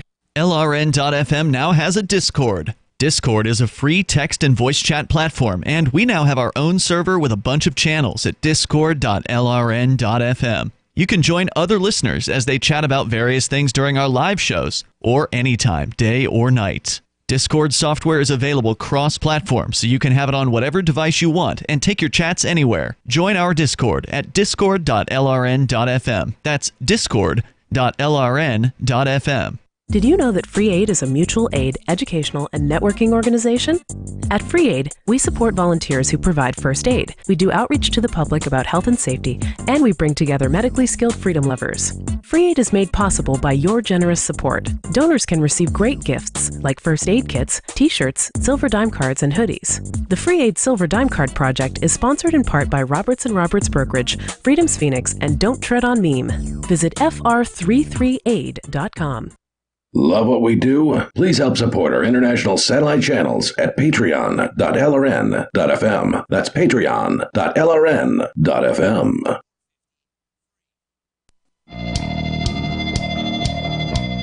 It's Free Talk Live. You're invited here. If you want to join us, you can. The number is 855-450-FREE, like freedom. That's 855-450-3733. We have the Discord on-air call-in line rooms, and I want you to know about the Edge wallet at edge.app. That is the website where you can secure your freedom and buy, sell, trade, and securely hold cryptocurrencies like Bitcoin, BTC, Bitcoin Cash, Ethereum, the various tokens for Ethereum, Monero, Ripple, Stellar, Dash, and others over at edge.app. It's available for iOS and Android. And just set somebody up with the Edge wallet today. The clerk at the local corner news store that's been taking Bitcoins forever, she didn't have any Bitcoin yet, so I gave her a little bit of Bitcoin Cash and some Dash and set her up with the Edge wallet. It was super easy to do. It's so easy to get started with Edge. Go to edge.app to learn more. So, Johnson, you're sharing a story about this ridiculous law in Missouri. And presumably this is going to be pitched in other states, likely states that are, agriculture, the farming. farmers need to be protected. Well, the meat farmers is what they're saying need to be protected. Apparently, their beef burgers can't compete with Beyond Burger. That's what's the craziest thing about this.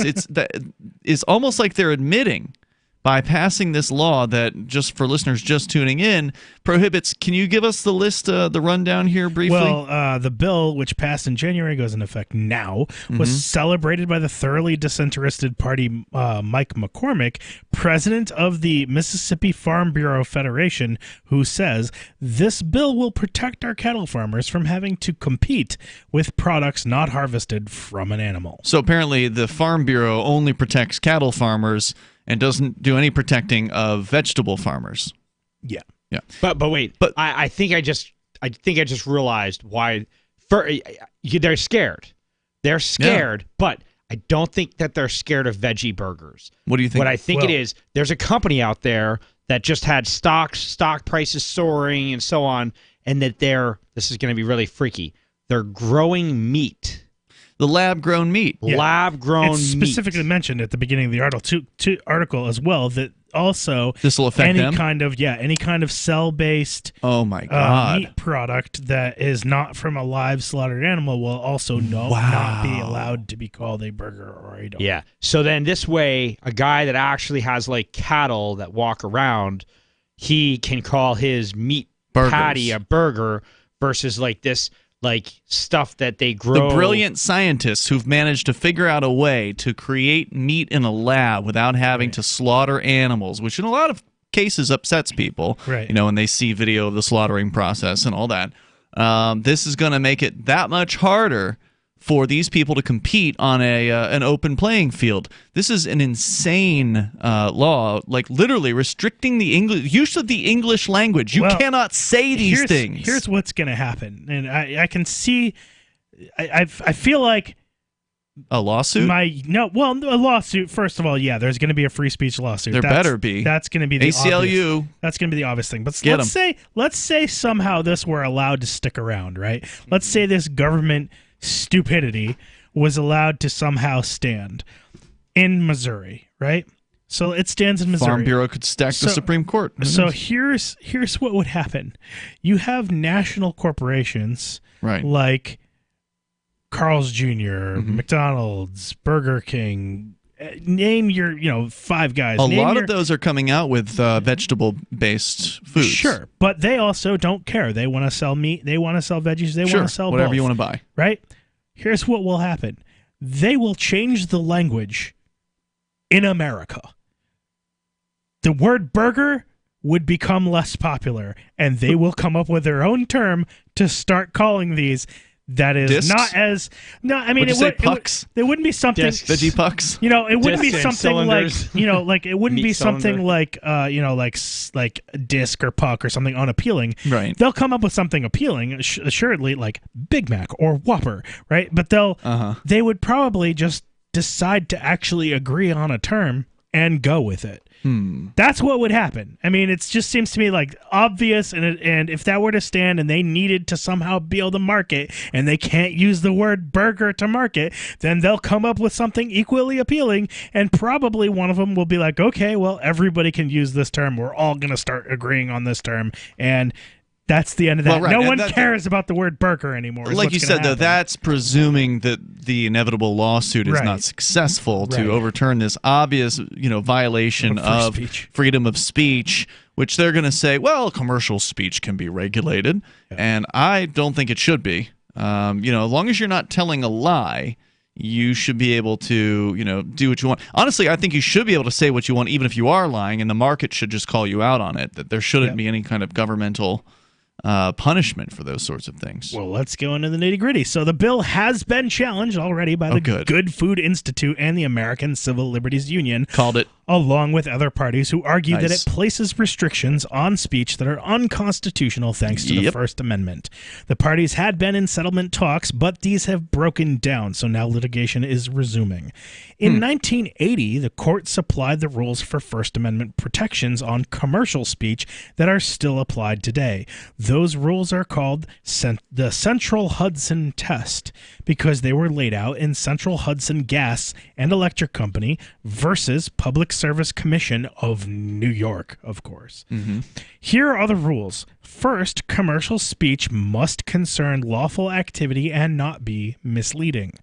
Supporters of Mississippi's law might argue that the term plant-based burger is misleading. In no way, shape, or form could anyone be fooled by that. Right. While opponents argue that consumers know perfectly well what a veggie burger is. Yeah. Yeah, there's nothing misleading about the name of a veggie burger or a vegan hot dog or seitan bacon. Almy, lawyer on the Satan bacon? Yes. Satan bacon. I don't know what that is. You guys never had seitan? No. Oh, it's actually pretty good. Is it spelled S-A-T-A-N? It's S-E-I-T-A-N. Oh, okay. Yeah, but it is pronounced seitan. Satan bacon sounds pretty cool. Yeah, Satan bacon. And Satan bacon's pretty good. I don't know how to describe it. I believe it's a soy-based thing, but it's a fake bacon? Yeah. Oh. Yeah. It's pretty good. Gotcha. So it is kosher. You're actually not going to... I guess, yeah. I guess you're not going to the underworld. You eat it. You're not going to be visiting Satan if you eat Satan. Gotcha. Anyway, there's jokes there I won't make. I'm still just trying to think about this lab-grown meat, and that... I'm excited about that, honestly. I think it's really cool. It sounds cool. Lab-grown meat. Yeah, why it's not? Like Petri dish. They grow it. It starts as like a speck. It turns into a chicken leg. Why wouldn't I? I mean, that's all they're doing with the animal. They're just keeping an animal in a cage. I mean, I'm trying to decide if from a speck. Is it more ethical or less ethical? Is like even part of my conundrum. I would say it's far more ethical. I mean, look, Mark Edge, who's one of our regular co-hosts, he used to grow and slaughter pigs. And the reason he stopped was he got tired of killing them. It was taxing on his humanity, taxing on his soul, if you will, to put to death the things that he raised from, babies. I mean, that was hard for him to do. The meat was good. Conscious beings, But, yeah, so, I mean, whereas getting rid of that? cells that they're working out in a little machine to, make the muscles... It's going to be harder to argue there's consciousness and just, some cells. That's even weirder that you just made that description. Yeah, they have to have the cells have movement, otherwise they just atrophy and they're... See, that's like Arnold Schwarzenegger chicken leg. That's like wicked buff. Pump up the leg. Oh, yeah, I eat this thing. It's really strong. You guys are both pretty good at that. More coming up here in moments. This is Free Talk Live. Business owners, you want more customers? Accept cryptocurrencies. There's people all around you just waiting to spend money at your store. If only you would take it. I know, you've been waiting till someone else makes it easy. Well, good news. HelpMeTakeBitcoin.com adds Bitcoin to your point of sale. Totally free. Use the same equipment you already have, now with Bitcoin. And unlike credit cards, there's no fees. Let the guys at HelpMeTakeBitcoin.com bring new customers to your store. HelpMeTakeBitcoin.com. Bitcoin.com has launched a trading platform at local.bitcoin.com, allowing you to buy or sell Bitcoin Cash via dozens of payment methods like PayPal, Venmo, bank deposit, remittances, or meeting in person with cash. There are no ID requirements to sign up for and use the site, and all communications between buyers and sellers are encrypted. Finally, a global trading platform that respects your privacy. Visit local.bitcoin.com to get started trading Bitcoin Cash. local.bitcoin.com. Is spreading the message of liberty, cryptocurrency, and peace around the globe worth $2 per month to you? As you may already know, in addition to our internet feed, LRN.FM broadcasts on free-to-air satellite across North and Central America, as well as Sub-Saharan Africa. And we've been available on satellite for free 24/7 since 2010. The LRN.FM free-to-air satellite signal is reaching some of the most oppressive regimes in the world, and there's no doubt our ideas are making an impact. You can learn more about the channel's impact by watching the 3-minute video at fund.lrn.fm. If you'd like to help free minds globally with our ideas of liberty, cryptocurrency, and peace, you can donate as little as $2 per month via fund.lrn.fm. You can help us continue and expand our satellite broadcast to multiple continents. Visit fund.lrn.fm today, and thank you for your help. Don't forget to share the link on social media. That's fund.lrn.fm.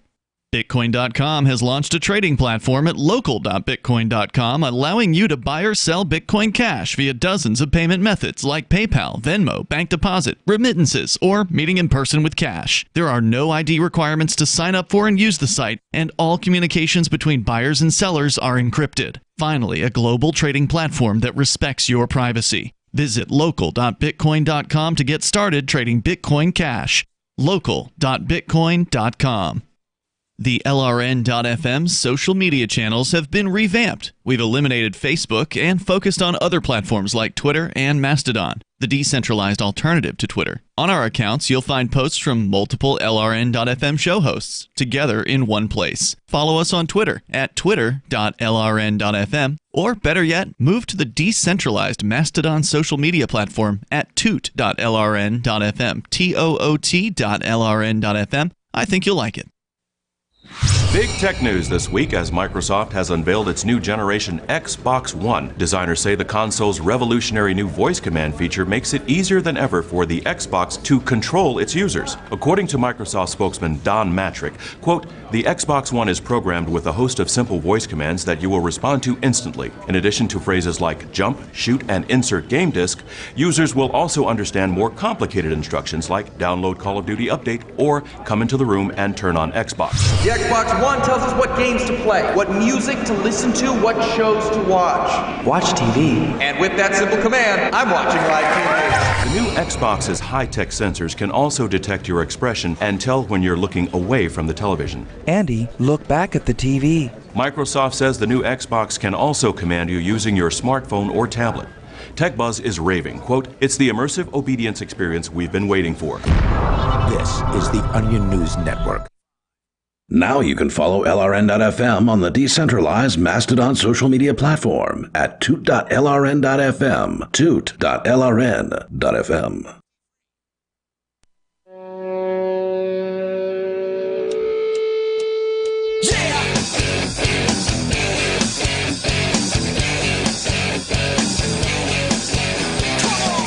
Free Talk Live, and you can bring up whatever you want.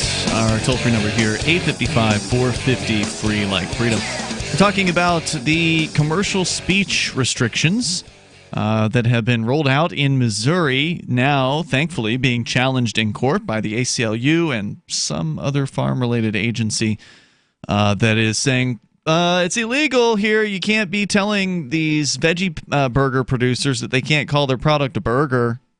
But that's what they're trying to do. That's what the Missouri government, their gang, has passed this statute to say you cannot call vegetable-based or even, and this was interesting that you pointed this out, Silver Dave, even the lab-grown meat.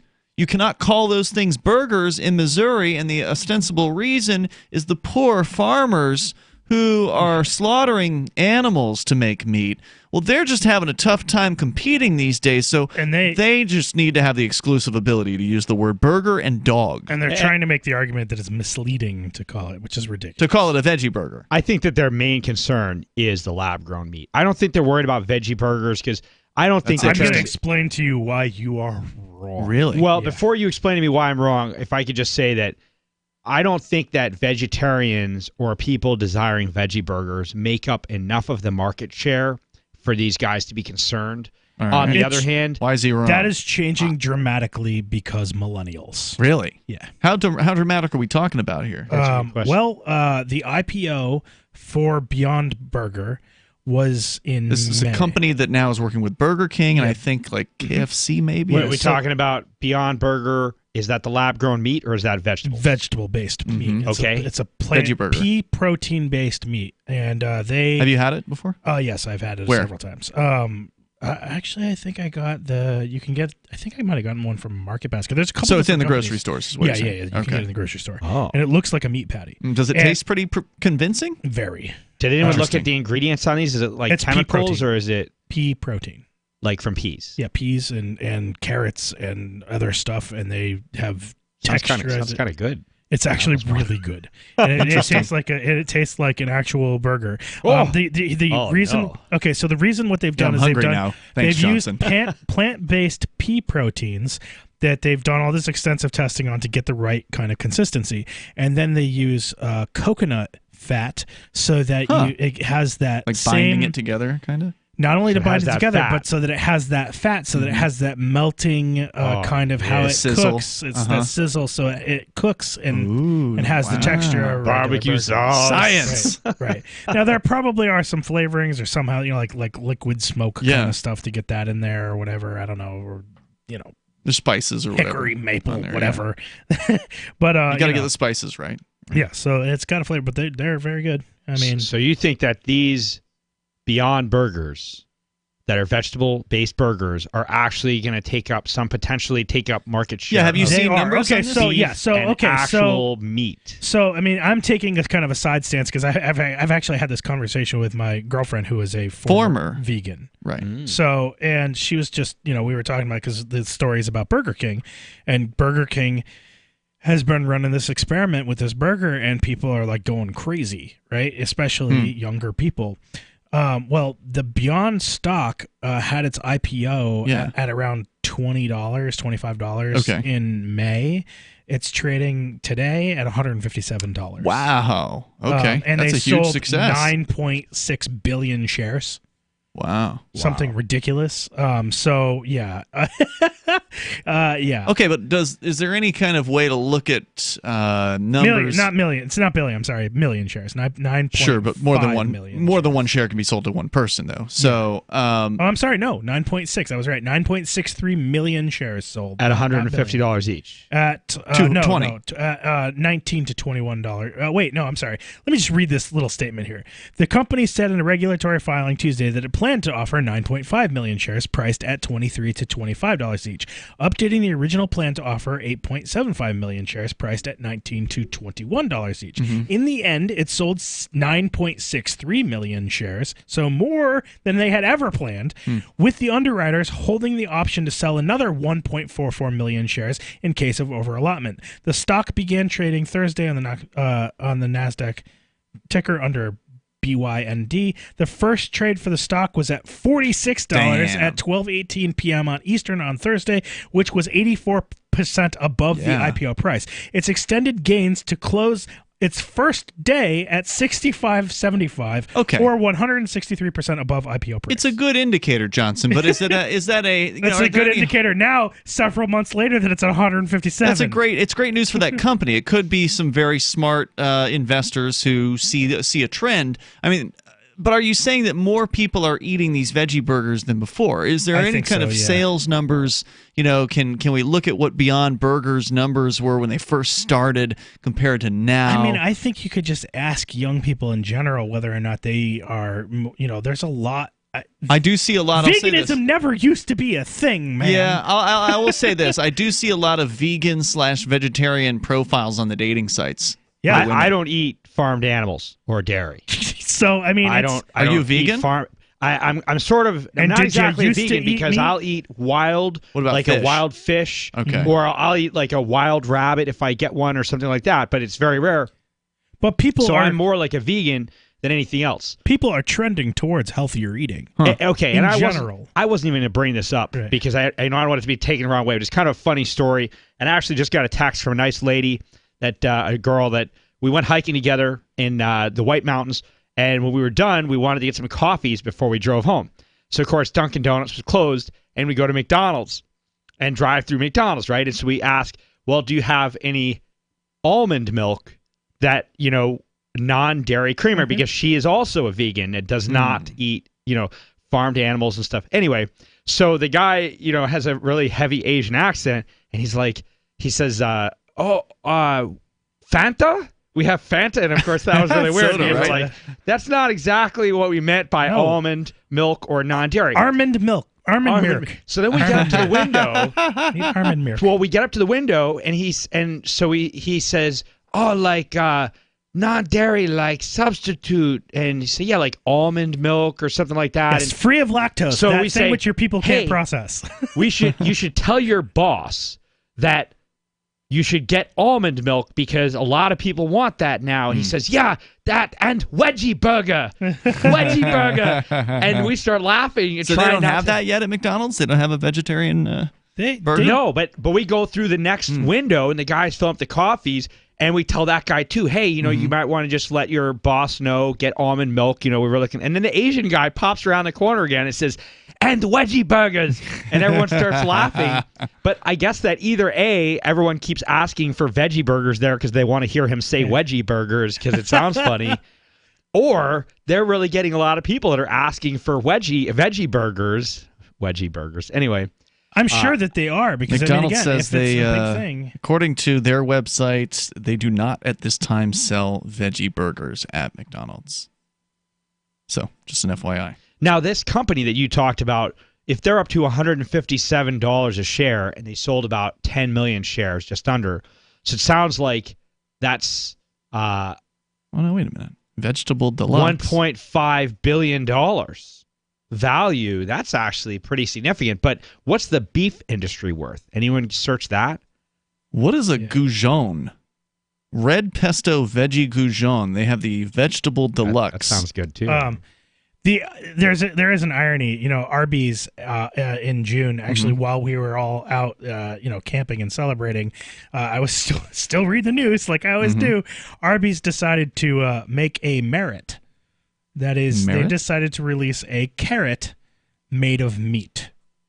So the reverse. They're trolling because they're Arby's. They're the meat restaurant, right? Yeah. So they're trolling, but they actually released this product, which should show you if this is so big that they're willing to do a parody product for the market. Yeah.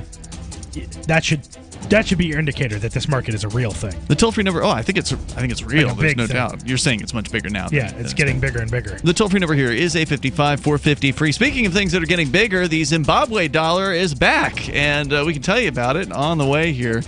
Plus, the man who might get his house taken from him over his yard. Dahibo Tea Club's original pure Pau d'Arco Super Tea comes from the only tree in the world that fungus does not grow on, so it naturally has antifungal, antiviral, antibacterial, anti-infection, anti-inflammation, and anti-parasite properties. But maybe more importantly, Dahibo Tea Club's original pure Pau d'Arco Super Tea builds corpuscles in the blood, which carry oxygen to our organs and cells. Our organs and cells need oxygen to regenerate themselves. The immune system needs oxygen to develop, and cancer happens to die in oxygen. The tea is great for healthy people and can truly be miraculous for someone fighting a potentially life-threatening disease due to an infection, diabetes, or cancer. Dahibo Tea Club's original pure Pau d'Arco Super Tea is only $34.95 plus shipping. Order now at shopsupertea.com or call 818-984-6100. That's shopsupertea.com or call 818-984-6100. Shopsupertea.com.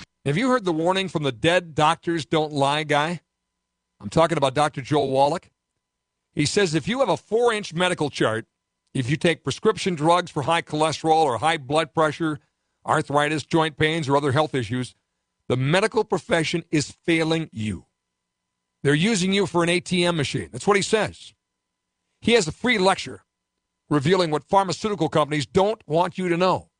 There's been groundbreaking research and discoveries on how to effectively treat or eliminate over 900 different diseases naturally.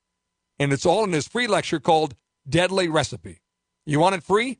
Call him toll free at 855-79-YOUNG. You ready?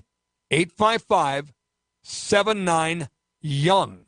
Dr. Joel Wallach, the Dead Doctors Don't Lie guy, says there's no reason why we shouldn't live to be at least 100 and have a great time getting there.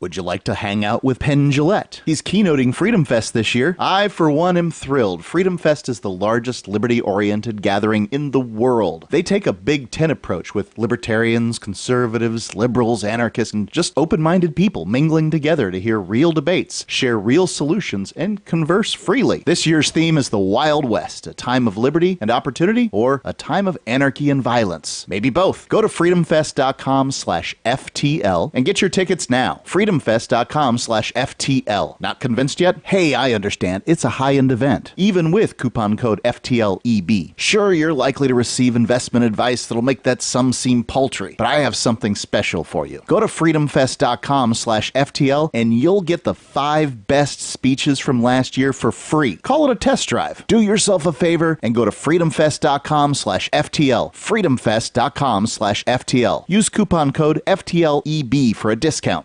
Some of you asked, and now we've delivered. LRN.FM's live Keene, New Hampshire studio shows are now streamed in HD on Twitch. Visit our channel at twitch.lrn.fm and give it a follow. If you have Amazon Prime, you get 1 free subscription on Twitch. If you use it on our channel, Twitch will give LRN.FM a monthly piece of your Prime subscription cost. So please watch, follow, share, and subscribe to twitch.lrn.fm. That's twitch.lrn.fm.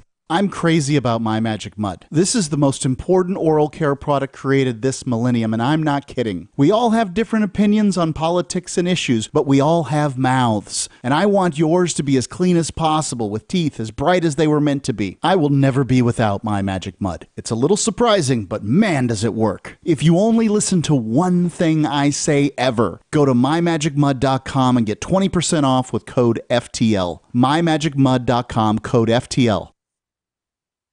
This is the Liberty Radio Network, broadcasting the latest liberty-oriented audio content 24 hours a day at LRN.FM.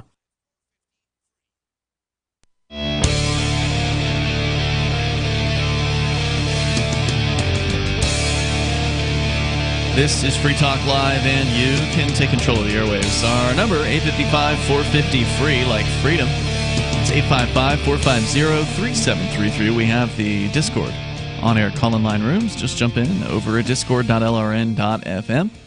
And we'll join you there, and you'll sound almost like you're sitting here in the studio with us tonight. It's Ian. And Johnson. Silver Dave. Whatever it is that you're selling, whether it's burgers or not a burgers or whatever, you can accept cryptocurrency for payment with helpmetakebitcoin.com.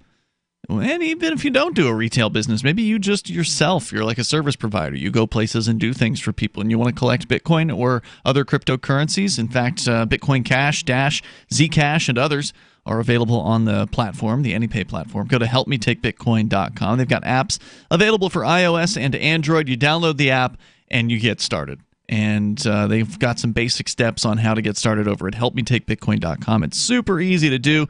I just used AnyPay today. I bought some rolling papers over at the local Corner News and a new vaporizer as well, and I paid with Dash thanks to AnyPay over at helpmetakebitcoin.com. I was actually just looking, just out of curiosity, we've been talking about these veggie burgers and such, these different companies that are out now with, you said the Beyond Burger IPO went just crazy, and they sold millions of shares, and then within the last few months, they've gone up dramatically in value from like $20 a share to over 150, I think you said? 157. There's also still a small note from the article. There's like a 1 paragraph left that I think is relevant. Sure. Well, I just want to interject here that they did a taste test at barons.com, and it does say here that people were able to discern the difference. So at this point, they're not... From a Beyond Meat burger to a regular burger. They actually tested 3 things. They tested one called the Impossible Burger, which I guess is a competitor. Yep. And then they also had the Beyond Burger. I'm sorry. It's the Impossible Burger that is doing the deal with Burger King. Okay. I know I've heard one of them doing a Beyond. Maybe that was KFC or something. There was another major... It's the Impossible Whopper is the... okay. Is the... Dun, dun, dun, dun, dun, dun, right. dun, dun. But I'm pretty sure I heard a different company is working with the Beyond people. And Maybe it was like In-N-Out Burger out west or something like that. There's another one. Apparently the taste test between the Impossible Whopper and the regular Whopper is impossible to decipher. No way. Really? Yeah. Because the Barron's test said every single test tester was able to tell the difference. Yep. Between these. I mean, that may or may not be with all the sauces. That's and another stuff good on question. there. Yeah, is it being masked by all the other stuff Like that's you on put the all burger? that Whopper sauce Right. and buns and Yeah, then you're just does it have the same on a consistency? sesame seed bun. Yeah, I mean, there's so much other stuff, right, on the the Whopper. Whopper that how would you necessarily know? It's Right. just sauce in the bun. And All right, so what else did you want to share from the okay, story? so real briefly, This is about Missouri. For those just tuning in, it's about the state of Missouri passing and now having it sued in court a law that will prohibit companies from marketing vegetable-based or non-live animal slaughtering-based meat products, meaning that the lab-grown meat would also have these provisions where they cannot call these products burgers or dogs. Right. So which is crazy. Just to recap here, one of the things that was being said is there's nothing misleading about the name of a veggie burger or a vegan hot dog or seitan bacon.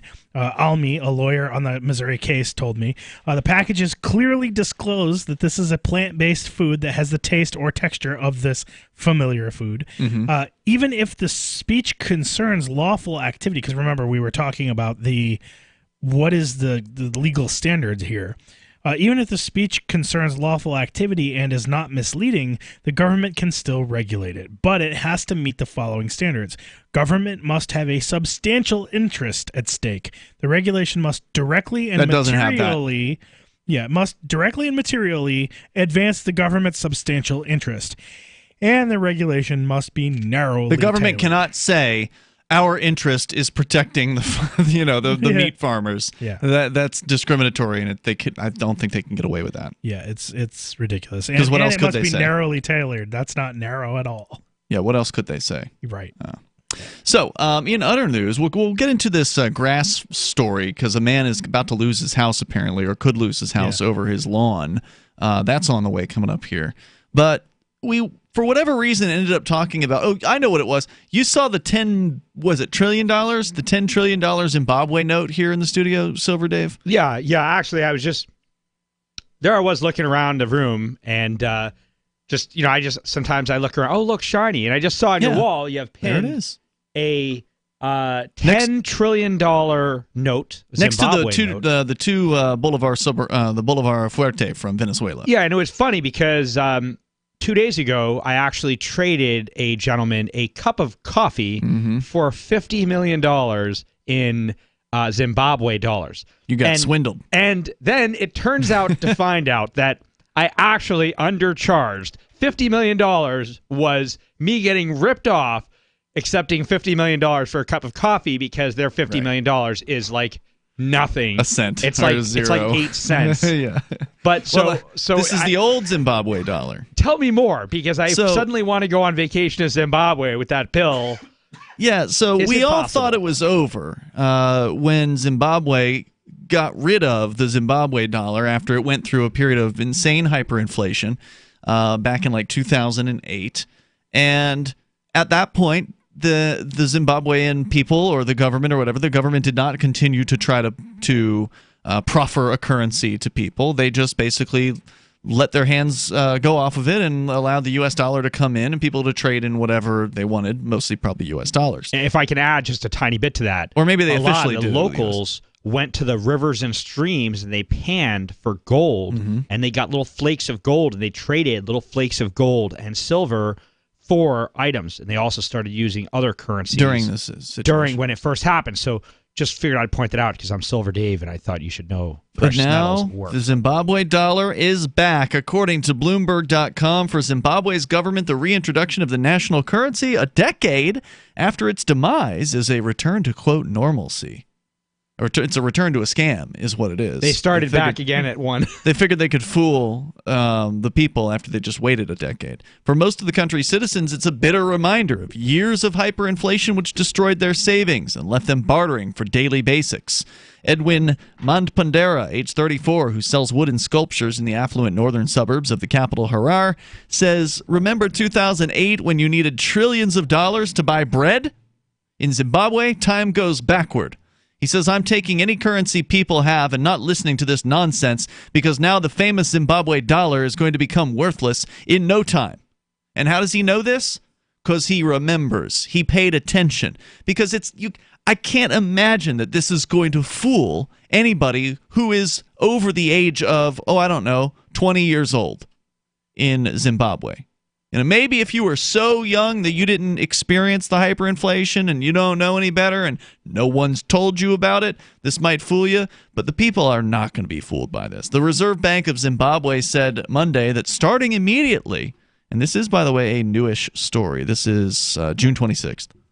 So starting like a week ago, 2 weeks ago, currencies such as the U.S. dollar and South African rand would no longer be legal tender. Instead, a quasi-currency known as bond notes, which can't be traded outside the country, and their electronic equivalent, the RTGS, with a dollar sign after it, will be termed the Zimbabwe dollar. By reintroducing it, the government is taking the risk that more people will be driven into the black market, further starving the economy of already insufficient state revenue. That could leave the state struggling to pay government workers, who account for about 90% of its budget, and with little money to shore up its creaking infrastructure. Effects still linger from the last time the Zimbabwe dollar crashed and burned, transforming one of Africa's most developed nations into a place where gasoline and bread were periodically unavailable. Almost everyone is unemployed, and a quarter of the population has emigrated. That means they've left. Just 2 blocks from the country's premier Michaelis Hotel, what was once a neat and active bus terminal is overrun by hundreds of vendors selling everything from vegetables to spanners. What's a spanner? A wrench, I think. The 2008 catastrophe began after then-President... Whoa. Can you guys still hear me? Nope. No.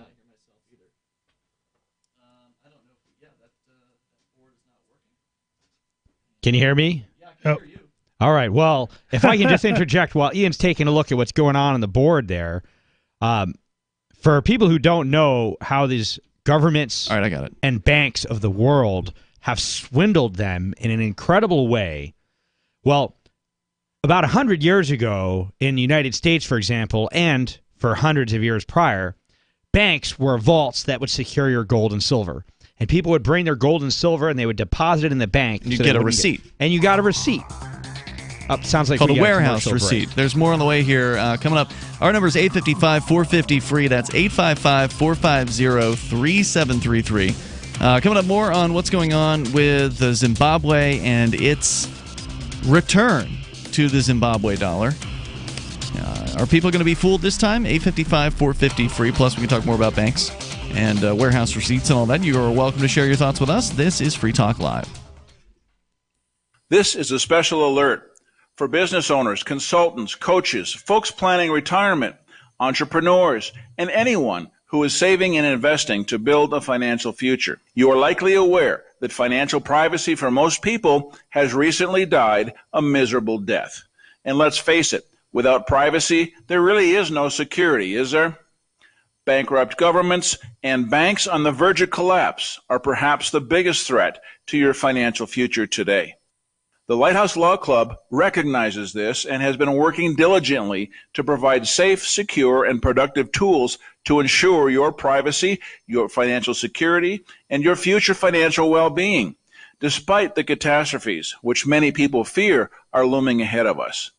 Find out more with a variety of free videos on the YouTube channel for Lighthouse Law Club.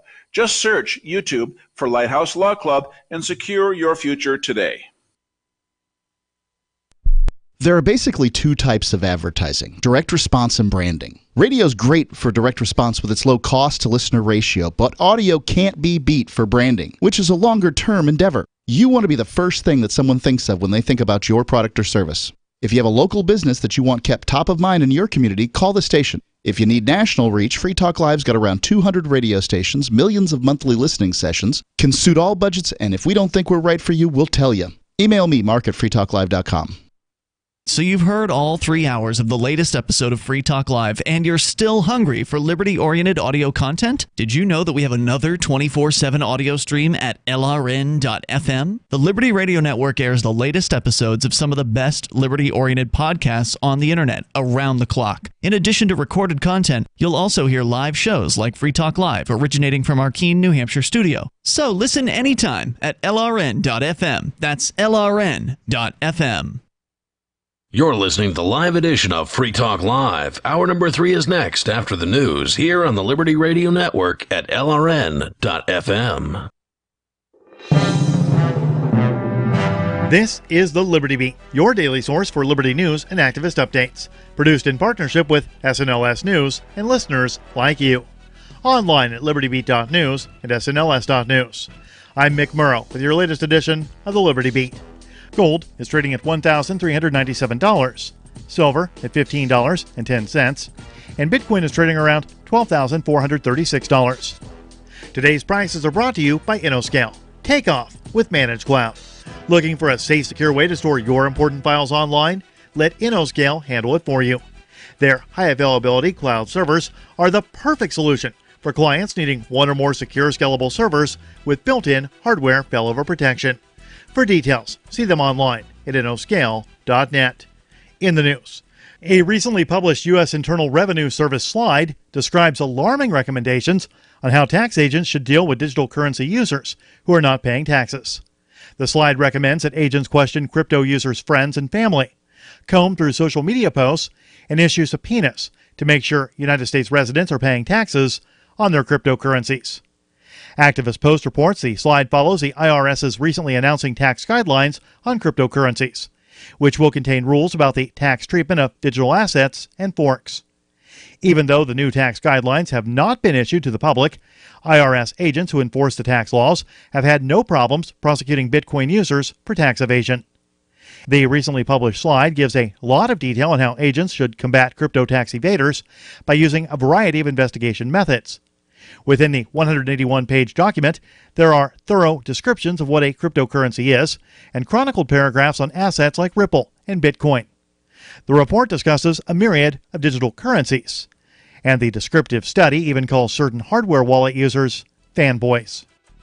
The Liberty Beat is sponsored in part by Brave Botanicals, high-quality kratom and CBD at reasonable prices with excellent customer service. Brave Botanicals is activist-owned and mission-driven, and believes so strongly in the power of kratom, they're giving it away for free. Just go to freeounceofkratom.com for a free ounce of kratom delivered to your door. Just pay shipping. That's freeounceofkratom.com. This is the latest edition of the Liberty Beat. Find us online at libertybeat.news and snls.news. Your news now continues. A trove of public records obtained by privacy experts at Georgetown Law revealed that ICE and the FBI have used facial recognition technology to mine state driver's license databases for information on millions of Americans without consent, a practice that critics condemned as a disturbing breach of civil liberties. Activist Post reports that privacy advocates and immigrant rights groups reacted with alarm to the documents, the release of which comes as members of Congress are increasingly raising concerns about the threat that facial recognition technology poses to civil liberties. The FBI and ICE have carried out facial recognition searches in 3 states that allow undocumented immigrants to obtain full driver's licenses. They are Utah, Vermont, and Washington. After a long dormant stretch, the Privacy and Civil Liberties Oversight Board has signaled it's ready to tackle another big review of government surveillance and overreach. The PCLOB, an independent agency in the executive branch, last published a 2014 report on warrantless surveillance of the Internet by the U.S. intelligence community. While EFF welcomes the PCLOB's efforts to bring oversight and transparency to the most controversial surveillance programs, they have disagreed with some of the board's findings, especially on surveillance under FISA Section 702. While it's a good sign that the board is turning its attention to other major issues, Activist Post reports that its mixed history means it may be a little too soon to get hopes up. This week, the board, which was created after a recommendation from the 9/11 Commission to look into the violation of civil liberties, released a strategic plan that does not shy away from investigating some of the biggest threats to privacy in the U.S. According to the document, they will be looking into the NSA's collection of phone records, facial recognition, and other biometric technologies being used in airport security. Support for the Liberty Beat comes from the Conscious Resistance Network, featuring videos, news reports, and articles from a spiritual anarchist perspective. Experience the Conscious Resistance at theconsciousresistance.com. How would you like to have your business featured on the Liberty Beat? You can. Just send an email to libertybeat@snls.news for details. This is the Liberty Beat, produced in partnership with SNLS News and listeners like you.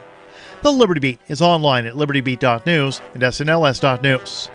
I'm Mick Murrow, reporting for The Liberty Beat, reminding you, spread liberty with a smile.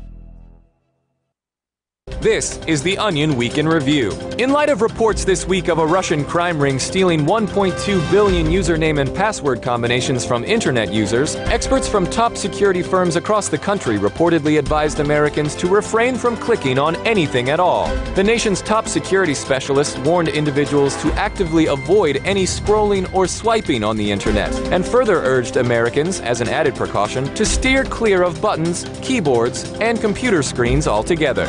In other news, an employer botches a job interview. A date's flaws are coming at a woman faster than she can rationalize them, and a going out of business sign thanks a neighborhood for 3 months of no support whatsoever. Whether or not this video news summary eased the pain of your existence, you can now take solace in the fact that you're a few minutes closer to departing this meaningless world. For more, keep checking theonion.com. This is the Onion News Network.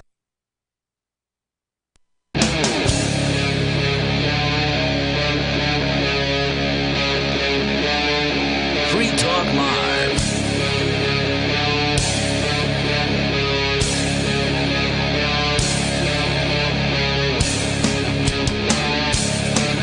It's Free Talk Live.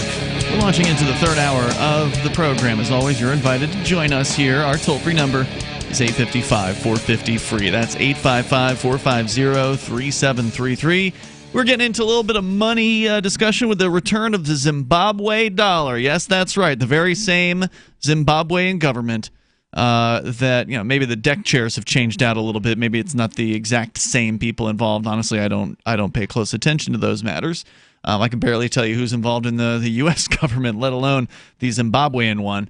But they're bringing back the Zimbabwe dollar after ridiculous hyperinflation in the last decade. They waited 10 years, basically, and now they're bringing it back. We're going to tell you more about that on the way here. It's Ian Johnson and Silver Dave. Silver Dave, you were talking about banking in the old days where people would bring in like silver, pieces of gold, and put it in a vault at an institution. So just to kind of go over what I would call the greatest scam in the history of human civilization, and that is how governments and global banking structures got people to give up their life energy, their belongings, and their possessions for pieces of paper with numbers printed on them. Mm-hmm. And so people were having gold and silver, and they were trading it in the marketplace for things. And they discovered that they wanted security, and so people had vaults. They would rent out vault space to these people, right, which became known as banks. And so these banks would warehouse receipts are a lot less cumbersome. If you're going to carry around a bunch of warehouse receipts, it weighs less than a bunch of gold. So people would deposit in grams or whatever weight of gold and silver in the bank. The bank would give them a warehouse receipt for, whatever grams of silver or gold. And these were tradable. And people would go to the marketplace and they would trade. Instead of going to the bank, taking their gold out and trading that, they would just trade the warehouse receipt itself, which was redeemable for a certain amount of gold and silver. As long as it's not counterfeit. But the problem became also that there was different denominations of things and different sizes of things. So they sort of uniformed it. And in the United States, they came up with a dollar, a silver dollar, which was 0.74 troy ounces of silver contained in a coin, which also had 10% of copper and or nickel. Mm-hmm. And so then the certificate or the bank warehouse receipt would then be for a silver dollar.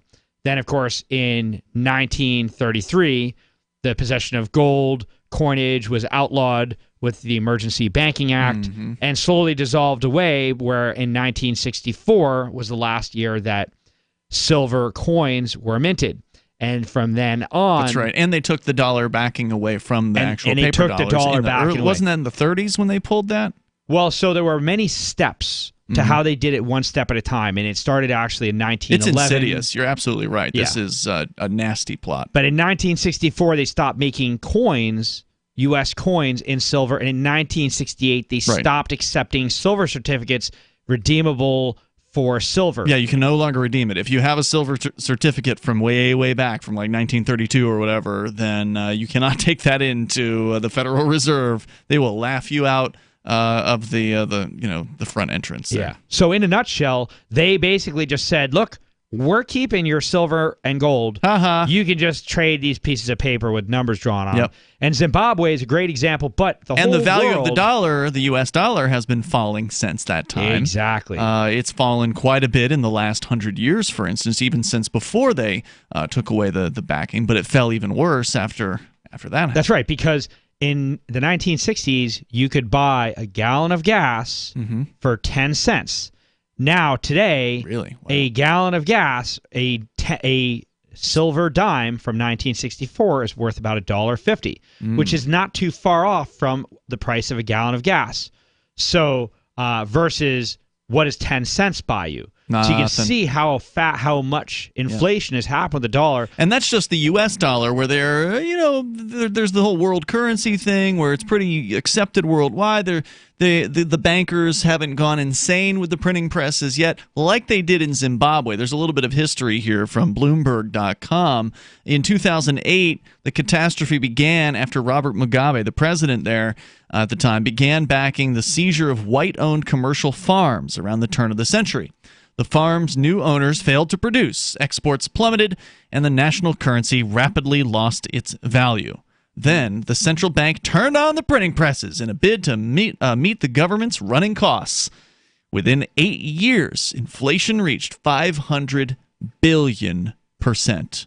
So if this is a case for alternate currencies, right now, I mean, this really is it. A lot of people are getting into things like silver or Bitcoin and different alternate currencies. This might be a reason why it's worth looking into that, because the U.S. dollar has actually outlasted the typical lifespan of any fiat currency. And a fiat currency is something that's not backed by anything except government's promises. Yeah, and government's promises. And so, like, the U.S. dollar is really old. Zimbabwe dollar, we saw how long that thing lasted. Those guys power blasted through it real fast. But the U.S. dollar is losing its value, and really, if it loses its global reserve currency, or if it stopped being the petrodollar, it would really go fast to lose its value. So it might be worth, not keeping all your holdings in dollars. Right. Might be a good time. Yeah, I mean, don't put all your eggs in one basket, but yeah, keeping them all in dollars would be just a guaranteed loss over time. And hyperinflation can happen very quickly. Now, it, again, took 8 years, but inflation reached 500 billion %. The largest banknote produced was 100 trillion Zimbabwe dollars. 100 That's a lot trillion? of zeros. I was thinking a 300 trillion was the highest they had. Well, this is according to Bloomberg. All right. Foreign currencies became legal tender, however, in 2009. That initially stabilized the economy, but the strength of the dollar also made Zimbabwean manufacturing companies uncompetitive against lower-cost South African rivals. In November of 2017, Mugabe was ousted and replaced by Emerson Mnangagwa. The new president pledged that Zimbabwe was, quote, open for business, but failed to address currency shortages and stagflation. The resulting lack of investment and scarce hard currency left people lining up outside banks, nor can the government pay for essential imports such as gasoline and wheat. Why would the government need to be paying for those things? I'm not sure. It's kind of like corn in America. They subsidize, I'm guessing anyway. They could. In February, under the urge of Finance Minister Mthuli Ncube, the central bank did away with the insistence that bond notes and the RTGS trade on par with U.S. currency and instead created an interbank market. Despite this week's announcement, the RTGS has continued its decline. It traded at 13.5 to the dollar on Tuesday, according to data compiled by Bloomberg, bringing its fall this quarter to 69%. So already this new Zimbabwe dollar is already dramatically falling in its value. I wouldn't keep all your assets in Zimbabwe dollars either. That's nope. And Cube is the economist, supposedly, who's lectured at the University of Oxford, says, quote, the market was self-U.S. dollarizing. It was uncontrollable, and we felt that we needed to bring the situation under control. So what that means is they weren't able to print their own money, and they want to control people's money, so therefore they're going to start up printing presses again. rather than just letting things happen, letting the U.S. dollar become the dominant entity. Ordinary Zimbabweans have seen at least 3 rounds of fuel price hikes this year, and the cost of other goods, such as bread and beer, have risen markedly. Inflation officially is almost at 100%, and if you use black market rates, because again, the government's always going to lie about their inflation rates, it's much higher if you look at those. Gia Vanderlind, an analyst at the NKC African Economics in South Africa, in a note to clients said, quote, "This is going to cause widespread panic among a highly sensitive consumer base, which could provoke social unrest. The country simply doesn't have the foreign reserves required to back its own currency. Moreover, there's nothing that stands in the way of the RBZ to create more money." And indeed, that's exactly what every central bank has ever done, ever, anywhere on the planet, is just keep printing. Because as long as you can force people to take the stuff, then you're screwing them over. You're destroying their savings. You're ruining their business. And all so the politicians can get a little bit fatter and a little bit richer off the backs of absolutely everybody, which is it's tragic. Just more coming up here. This is Free Talk Live. Are you dealing with overwhelming credit card debt? Then it's time to get rid of it with a mortgage refinance from American Financing. You'll work with a salary-based mortgage consultant, so there's no pressure and no commission. No upfront fees either. I recommend American Financing because they continue to help customers save $1,000 or more each month without resetting their loan term. You may even be able to postpone up to 2 months of mortgage payments, creating an even greater upfront savings. Not a homeowner yet? Mortgage rates have been falling for the last few months, making it a great time to buy. Get started now by calling 888-804-0303. That's 888-804-0303. Or try their new digital mortgage at AmericanFinancing.net. You can download an instant pre-qualified letter, and you can complete the entire mortgage process online anytime, anywhere. 888-804-0303 or AmericanFinancing.net. NMLS 182334. www.nmlsconsumeraccess.org. Don't you hate that feeling in the pit of your stomach when the police pull you over? Most people have no idea how to handle it properly, and they promptly get fed into the municipal fee-generating meat grinder. Or maybe you recall that feeling you get when you go to the mailbox and see one or more letters from the IRS. You get a sense of impending doom, don't you? So let me ask you, if you could learn how to use the law to beat the IRS, traffic tickets, almost any courtroom scenario, collectors, credit card debt, and even mortgage debt because of fraud perpetrated against you, would that be worth knowing about? Don't laugh. Investigate. Check out the life-changing benefits of the Lighthouse Law Club at their website, lighthouselaw.club. That's lighthouselaw.club. And while you're at it, visit the Lighthouse Law Club YouTube channel. You might be in for a pleasant surprise. Since time began, tyrants have taken aim at personal liberties. Now there's a movie that aims back. The government has no more right to tell us what to put in our bodies than they have to take our guns or tell us what books we can read. 6 drug police were eaten by bears while raiding a marijuana farm. On your knees, you dirty hippies! Jesus. On your knees! What's the problem, officer? Today, many cops who enforce pot laws do so only because it provides them with cushy jobs, good benefits, and a chance to push people around. I was an undercover narcotics officer. The drug war is nothing but a farce. The Second Amendment says you gotta keep you and your gat intact. Guns and Weed, The Road to Freedom. A film by Michael W. Dean and Nima Vadadi. DVD available now at gunsandweed.com or on Amazon. That's gunsandweed.com. Makes the perfect gift. Remember, that's gunsandweed.com. If you want to know the latest about Free Talk Live before we go on the air, all you need to decide is how you want it delivered. It's your choice. Visit news.freetalklive.com to receive our usually weekly news updates by email. Plus, we have a Twitter account at twitter.freetalklive.com, and you can follow us on the decentralized Mastodon platform at toot.freetalklive.com. So please follow us at toot.freetalklive.com and sign up for our emails at news.freetalklive.com. What do you shop for that you could otherwise buy at Amazon? Pretty much everything, right?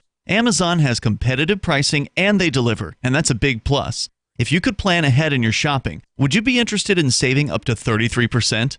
There's a catch. You have to do your shopping in Bitcoin. But imagine those savings. It's like a huge raise. All you have to do is go to saveitpurse.com. We've saved thousands, and you can too. Plan ahead and save. Saveitpurse.com. You can sign up to receive the latest about the Liberty Radio Network via our email updates at updates.lrn.fm. That's updates.lrn.fm. It's Free Talk Live. Dial. It's all free. Join us here. Our number is 855-450-FREE like freedom. That's 855-450-3733. We have the Discord call-in lines at discord.lrn.fm. I want to tell you about local.bitcoin.com. It is a place where you can buy and sell Bitcoin Cash. If you're interested in getting into Bitcoin Cash, this is a way that you can accomplish that and do it with some relative anonymity. The site does not require any know your customer requirements. You don't have to show ID to sign up over at local.bitcoin.com. Plus, the conversations that you have between buyers and sellers are encrypted, and so therefore the site itself doesn't know what you're saying unless you decide to bring an arbitrator in which case then you give the arbitrator the ability to see those conversations. But by default, the site cannot know what you're talking about, which is pretty cool. Local.bitcoin.com is where you can go to get started. I've used it, and I've got actually a sell ad up there right now, as a matter of fact. So get on over to local.bitcoin.com. They've got dozens of payment methods, including PayPal, Venmo, bank deposits, remittances, cash in person, and like a bunch of international ones I never heard of before. So go and check it out, local.bitcoin.com. Let's go to Jeff. He's in Texas. Coming up, the illegal lawn in Florida. But Jeff, you're on Free Talk Live. Go ahead. Hey, boys, I'm on the air. Yes, you are. I just want to say, first of all, big fan of you guys. Love your show. Watch it every other night. Thanks. And basically, I wanted to call because I wanted to talk about the new Facebook currency. Yeah, the what do they call it? The Libra? Also, I see. Yeah. And Dwight over here from Dunder Mifflin, he's been kind of quiet during the whole show. I like to hear what he has to say. Yeah. Now, don't question me, Dwight. boy, beta cuck. Wait, what did you say? You fucking listen. Oh, you can't say that on the radio. We're going to hit the dump button. See you later. 8:55. It was almost kind of funny calling you he was referring to you as a character from the television show The Office. Incorrect. Oh, is that what he meant by Dwight? Dwight is a. You don't really look like Dwight, though. No. Maybe if I parted my hair directly down the middle and shaved off my beard. So let's go to a story that Johnson, I actually asked you off the air if you knew that we had John Stossel on the show, and you did not know that. I did not know that. But I'll have to go back and listen. Yeah, over the weekend on Saturday night, he actually he gave us a whole hour of his time, which was really cool. That's awesome. Really cool guy. John Stossel, of course, for listeners that may not be familiar, he made a career for himself on the news, on ABC News. How on aware of this program has he been? Of what program? Of Free Talk Live. How aware? I mean, he was on our show once before. I mean, I'm just wondering, has he, listened at all to anything? I mean, I doubt it. I mean, I don't know. He didn't tell us he's a big fan or anything like that. I mean, he certainly is aware that we exist. So without knowing that we'd had Stossel on, you happen to find a video that he published, I guess, today. This is pretty fresh. About a man in Florida who's being targeted over his lawn. And we'll just go ahead and jump right into the audio here from the Reason TV YouTube channel. So Stossel's doing work for Reason, but he's also doing his own thing, by the way, at johnstossel.com. He's got his own YouTube channel as well. The city of Dunedin, Florida, wants to take this man's home. Because I was tardy cutting the grass. Jim Ficken's mom died, so he went to South Carolina to take care of her estate. City officials then started fining Ficken $500 a day because his grass had grown longer than 10 inches. Such fines add up. This is a letter from the city attorney demanding $24,454. Now the fine's up to $30,000. That's asinine. Ficken's neighbor can't believe he was fined so much. Just for grass. Because Ficken doesn't have 30. Well, believe it, lady, because this kind of crap has been going on, not just in Florida. Yeah, this is a Florida story, but there's rules like this all over the United States by all manner of officious bureaucrats and all manner of governments everywhere. And if you don't do what they say, they're going to take your house from you. Because if they fine you $47,000 or $100,000 or whatever the arbitrary amount is, and you don't pay the fine, guess what? They can then tax sale your house for the unpaid fine and steal the property right out from under you. And what's interesting here too is that the direct neighbors are in support of this guy. Yeah, right. He's probably a good guy. Yeah, but you can see how. I mean, I can see at least how not cutting one's lawn could be a problem. Sure. Even from a libertarian perspective, because if you let your lawn grow long enough and you have enough property, you're going to get mice, snakes, rats that start invading your neighbor's property. Yeah. Right? Because you're not taking care of your property, you are now damaging your neighbor's property by proxy. So I could see how that could be a problem even from a libertarian perspective. But when the neighbors don't care, what business of the government's is it? It's $25,000 worth of business. Apparently. $40,000 worth of like business. Money. That's all it's about. I It's like about money, too. It's about money. It's about obedience. The city says it will foreclose on his home to collect the fine. I was shocked. The town says you're kind of a public nuisance. So I got everything fixed and taken care of. But you only get it fixed after they send warning after warning. The neighbors complain. I guess I'm kind of a slob. Why don't you just pay the fine? $30,000. Do you have $30,000 lying around? In every instance that the city asked him to do something, Jim did it. Lawyer Ari Bargles defending Ficken against. Let's just be clear. The city didn't ask him to do these things. Okay, this is the term that lawyers and reporters will use. Oh, the city asked him to cut his. No, they didn't ask. They said if you don't cut your lawn, you're going to keep accruing these $500 a day fines, and if you accrue enough fines, we're going to tax sale the house. We'll use the proceeds of the sale of the house to pay off the fake debt that they created. That's what it is, and it's not asking. It's Dunedin. The city has gone nuclear. $500 per day for the violation. These fees, these violation fees, exist everywhere. It's not just Dunedin that's got $500 a day fines. You will find fees like that in Keene, New Hampshire, and you will find them in other places all around the country. That's boilerplate. That's like the standard amount, right? From what I've seen, because they don't want you to think that you can. Oh, it's only $5 a day. No big deal. I can afford that. What's going on? Having tall grass, and now he's facing the loss of his home. Dunedin's politicians wouldn't talk to us. Why should they? It's not their obligation. Right.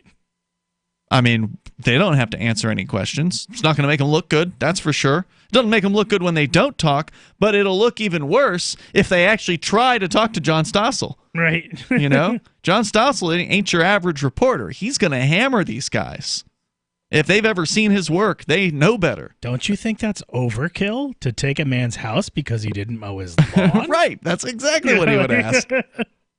They paid $25,000 to this public relations firm to speak to the media. The new PR manager costing taxpayers $25,000 for just 1 month. Well, don't worry. It was $25,000 for a month. We'll get it back from the homeowner.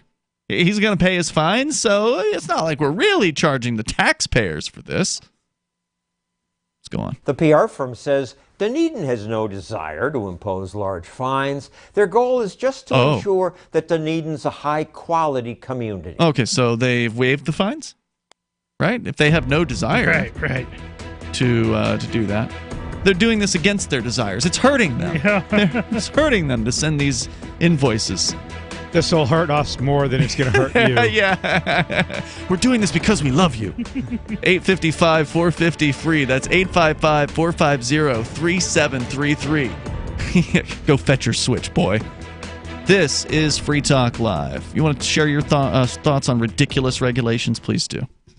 I want to tell you about my favorite cryptocurrency wallet, Edge Wallet, at edge.app. Edge is the wallet I use more than any other, and that was true long before Edge Wallet became a sponsor of Free Talk Live. Edge Wallet allows you to buy, sell, trade, and securely hold your cryptocurrencies, including Bitcoin, Ethereum, tokens, Monero, Ripple, Dash, Bitcoin Cash, and more. It's available for both Android and iOS, and you can download it via the Play or App Store or via Edge Wallet's website, edge.app. Secure your freedom with Edge Wallet. Are you concerned that the values that made America great are no longer taught in schools? Well, I am, so I got my son the Tuttle Twins children's book series. My name is Jack, and I'm 11, and I just finished the Tuttle Twins series. It taught me about liberty, free market economics, and entrepreneurship. Give all the young people in your life a chance at reason and clear thought, because they're not going to get it at school. There are 9 books in the series, and each one teaches a set of ideas that children aren't getting elsewhere. Go to TuttleTwins.com and use coupon code FTL to get 40% off. That's TuttleTwins.com. Phone records, financial and location data, Prism, Tempora, X-Keyscore, Boundless Informant. Hey y'all, Scott Horton here for offnow.org. Now here's the deal. Due to the Snowden revelations, we have a great opportunity for a short period of time to get some real rollback of the national surveillance state. Now they're already trying to tire us by introducing fake reforms in the Congress. And the courts, they betrayed their sworn oaths to the Constitution and Bill of Rights again and again, and can in no way be trusted to stop the abuses for us. We've got to do it ourselves. How? We nullify it at the state level. It's still not easy, but the Off Now project of the 10th Amendment Center has gotten off to a great start. I mean it. There's real reason to be optimistic here. They've gotten their model legislation introduced all over the place, in state after state. I've lost count, more than a dozen. You're always wondering, yeah, but what can we do? Here's something important, something that can work if we do the work. Get started cutting off the NSA support in your state. Go to offnow.org. Looking for a great real estate investment? Consider New Hampshire, which is ground zero for the Liberty Movement. Your first call should be to Mark Worden from Porcupine Real Estate. He's more than just a real estate agent. He's your New Hampshire concierge. Where are the best places to live? Do you want farm, city, the burbs, or forest? Do you want a duplex or multifamily building so that renters pay your mortgage? There are homes in all price ranges in New Hampshire, and Mark can help with financing too. Invest in liberty and property. Mark Worden can help. PorcupineRealEstate.com. There are lots of ways to listen to Free Talk Live. Our podcast has been around since podcasts began, and now the FTL feed is loaded with content besides our full show archives. Did you know that we make it easy for you to customize your podcast subscriptions? We have different feeds, one that includes only our full shows, one with just the Daily Digest, and one with just the Edgington Post. You decide what you listen to. It's quick and easy to customize your feeds at feeds.freetalklive.com. That's feeds.freetalklive.com. Don't you hate that feeling in the pit of your stomach when the police pull you over? Most people have no idea how to handle it properly, and they promptly get fed into the municipal fee-generating meat grinder. Or maybe you recall that feeling you get when you go to the mailbox and see one or more letters from the IRS. You get a sense of impending doom, don't you? So let me ask you, if you could learn how to use the law to beat the IRS, traffic tickets, almost any courtroom scenario, collectors, credit card debt, and even mortgage debt because of fraud perpetrated against you, would that be worth knowing about? Don't laugh. Investigate. Check out the life-changing benefits of the Lighthouse Law Club at their website, lighthouselaw.club. That's lighthouselaw.club. And while you're at it, visit the Lighthouse Law Club YouTube channel. You might be in for a pleasant surprise. What's up next? Visit the Liberty Radio Network program guide to find out at shows.lrn.fm. That's shows.lrn.fm.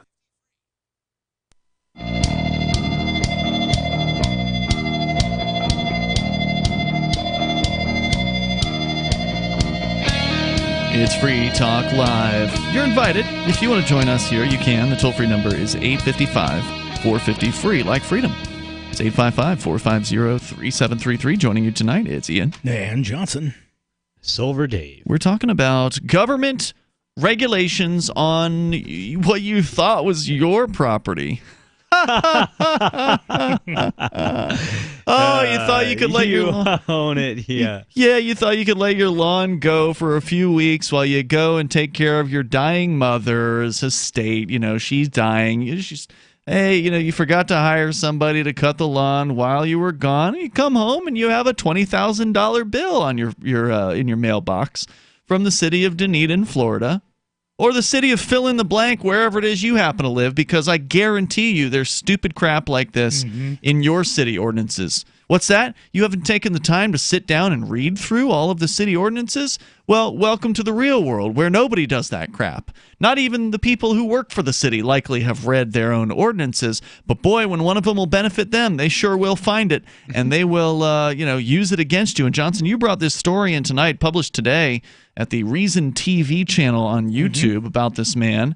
The government bureaucrats will not comment. Instead, the city council hired a PR firm to represent them for this case, of course, paying them with taxpayer dollars, in order to try to make it look like, oh, yeah, we don't want to hurt this guy. Quote, the city of Dunedin has no desire to impose large fines. That's just what we're doing.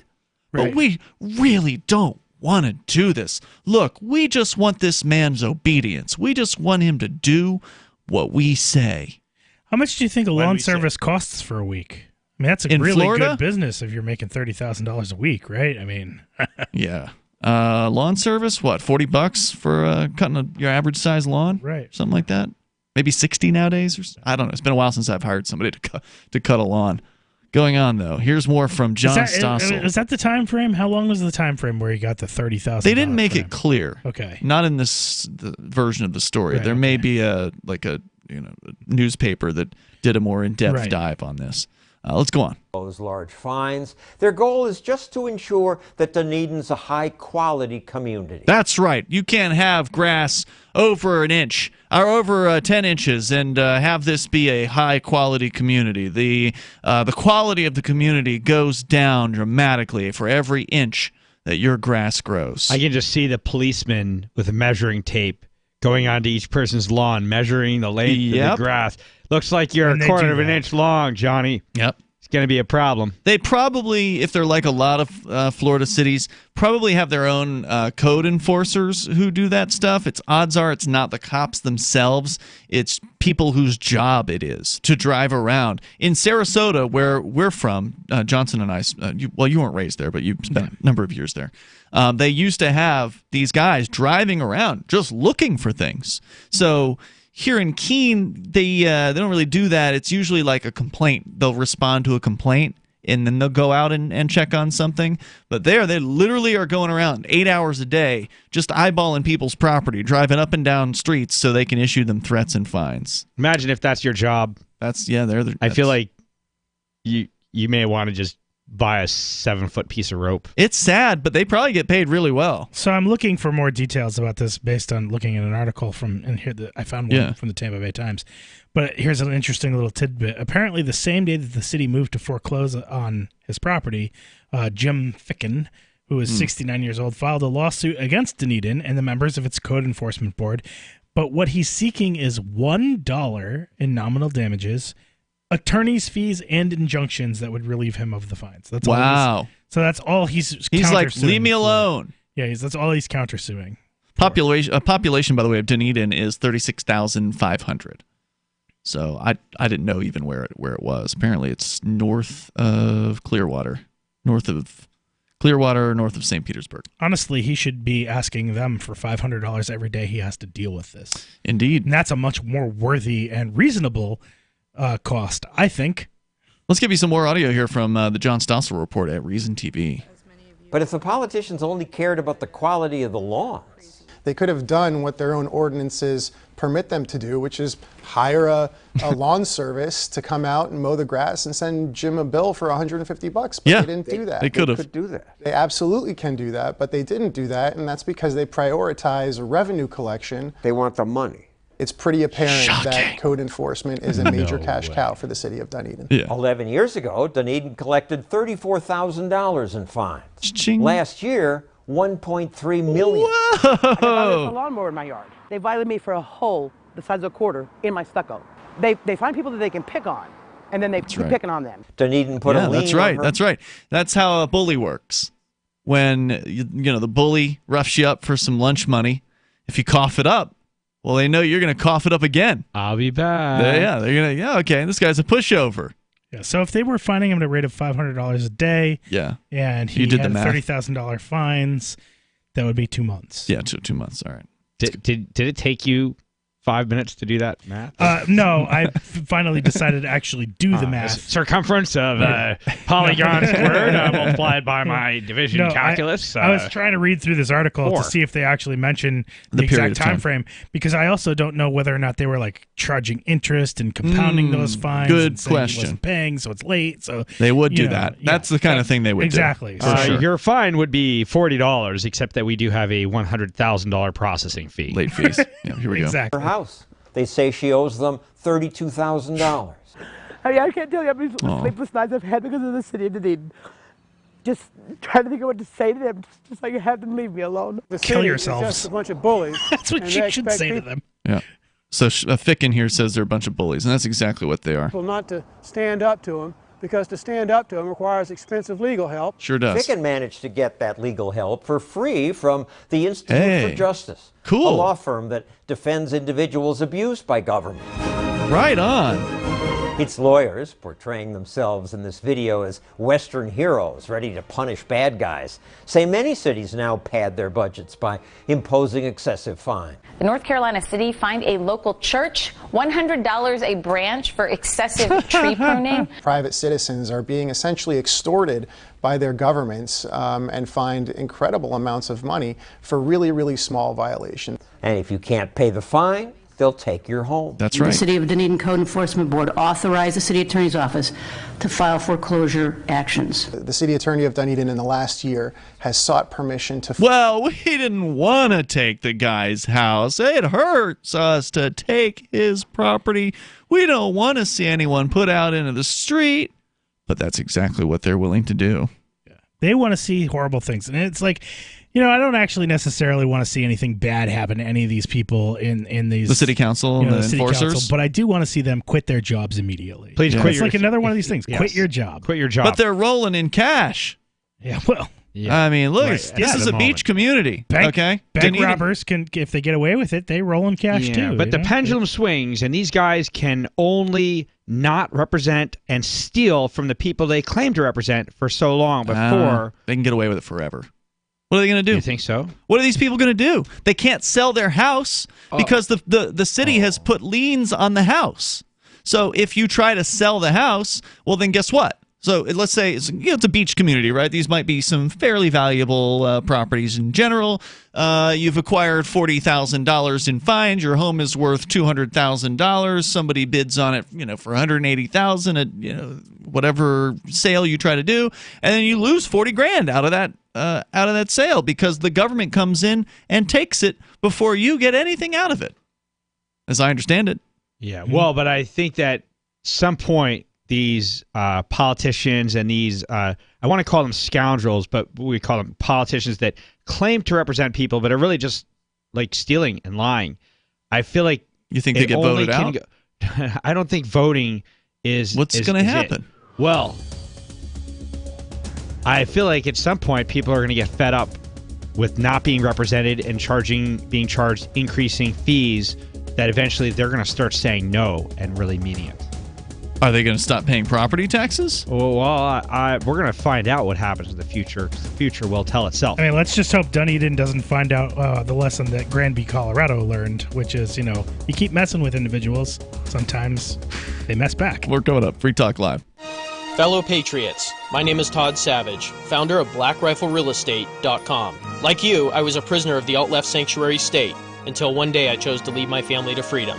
Today we live on a sustainable 20-acre homestead where we shoot, hunt, garden, and homeschool our children without the tyranny of the nanny state looking over us. If you're ready to flee the city to the freedom of Idaho or Montana, our Black Rifle Real Estate team is here to help. Go to BlackRifleRealEstate.com. That's BlackRifleRealEstate.com. Tahibo Tea Club's original pure Pau d'Arco Super Tea comes from the only tree in the world that fungus doesn't grow on. So it naturally has antifungal, antiviral, antibacterial, anti-infection, anti-inflammation, and anti-parasite properties. But maybe more importantly, Tahibo Tea Club's original pure Pau d'Arco Super Tea builds corpuscles in the blood which carry oxygen to our organs and cells. Our organs and cells need oxygen to regenerate themselves. The immune system needs oxygen to develop, and cancer happens to die in oxygen. The tea is great for healthy people, and it can truly be miraculous for someone fighting a potentially life-threatening disease due to an infection, diabetes, or cancer. Tahibo Tea Club's original pure Pau d'Arco Super Tea is only $34.95 plus shipping. Order now at shopsupertea.com or call 818-984-6100. That's shopsupertea.com or call 818-984-6100. Shopsupertea.com. Most of you know that heart disease is the #1 silent killer in the U.S. What if I told you for just $54.95 a month you could fight against heart disease naturally? At Heart and Body Extract, we've been helping thousands of people get back to a healthier heart. Don't just take my word for it. Check out all of the success stories at hbextract.com, or to order, call 866-295-5305. That's 866-295-5305. hbextract.com. Don't risk it when you can take charge of it. Why did you move to the Shire? I moved here to the Shire because there's other people around who take liberty just as seriously as I do. I moved to the Shire because I saw videos of people challenging authority and thought that I could get support myself. It called to me, like, do this, right now. I wanted to be around people like me who got it, and once I got here, I knew there was nowhere else that I wanted to be. I've always wanted to change the world, so I moved to the Shire to join people who were actually working towards doing the same thing. The people here are awesome, loving, and positive. It was for the adventure and for the feeling of something important is happening here, and I just wanted to come to sort of be part of that. Visit ShireSociety.com to read and sign the Shire Society Declaration and learn the reasons why, if you love liberty, you should immigrate to the Shire. Plus, connect with others via the forum at ShireSociety.com. That's ShireSociety.com. LRN.FM now has a Discord. Discord is a free text and voice chat platform, and we now have our own server with a bunch of channels at discord.lrn.fm. You can join other listeners as they chat about various things during our live shows, or anytime, day or night. Discord software is available cross-platform, so you can have it on whatever device you want and take your chats anywhere. Join our Discord at discord.lrn.fm. That's discord.lrn.fm. Are you tired of governments murdering people around the world? Stop using their money. There is an alternative. Bitcoin is a stateless, free market, non-political currency. Bitcoin cannot be inflated or controlled by any government. By using their money, you're helping the state. Stop doing it. You have an incredible alternative available now. Learn it, use it, spread it. Get started with Bitcoin at bitcoin.com. That's bitcoin.com. Join the LRN.FM Discord for live chat 24/7 at discord.lrn.fm. That's discord.lrn.fm.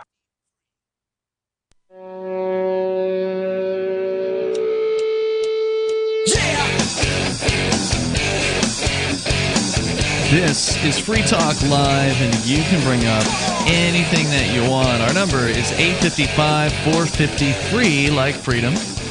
And we got time for you. 855-450-3733. Our Discord on-air call-in line rooms are open and available over at discord.lrn.fm. And by the way, I want to say thanks to Joe Maraca, who is a Free Talk Live Platinum amplifier, meaning Joe contributes $25 a month to the Free Talk Live AMP program. AMP stands for Advertise, Market, and Promote. It is a way for you to contribute to what we do here. That is to say, helping us get on more radio stations. We have 205 radio affiliates coast to coast and beyond in the United States, as far away as Guam, as a matter of fact, that air this show at various different times throughout the week. We could have 300. It just takes money. It takes time. It takes effort. So you can help us advertise, market, and promote. Joe's going way above and beyond, the Joe's Call of Duty. a long timer. Yeah, a long time amplifier. In fact, he was hanging out with us at Fork Fest this year, which was super cool. And you can do it for $5 a month. That's what we ask for over at amp.freetalklive.com. You can use PayPal, you can use credit card, and Bitcoin BTC. You'll get some cool perks, like access to the supporters chat rooms on our Discord server. There's also a Facebook group for those of you still hanging out on Facebook. It's actually a pretty decent group there. So get on over to amp.freetalklive.com, please, and thank you for doing that. It makes a big difference for us. It's ampamp.freetalklive.com. A little bit more here from the Stossel video about a man, but not the only man, just the latest man, who's being targeted by a town in Florida Not the only town in Florida that does this. Not the only place in, Florida's not the only state. This happens everywhere. And it always happens to people who sort of like blindly stumble into it. They're like, my God, I can't believe this is happening to me.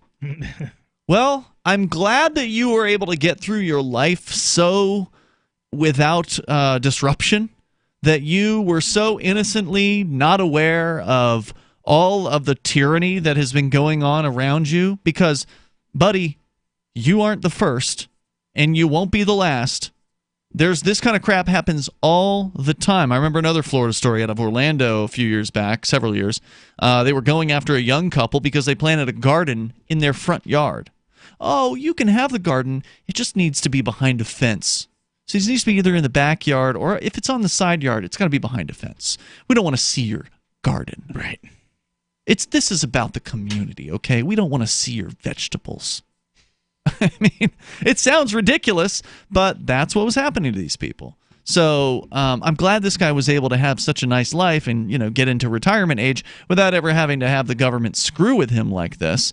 But this happens to so many people, and they're helpless. They interviewed this other lady in here. She's like, yeah, I owe $33,000. They say I owe her $30,000. They went after her for like a hole in her stucco and a couple other nonsense so-called violations.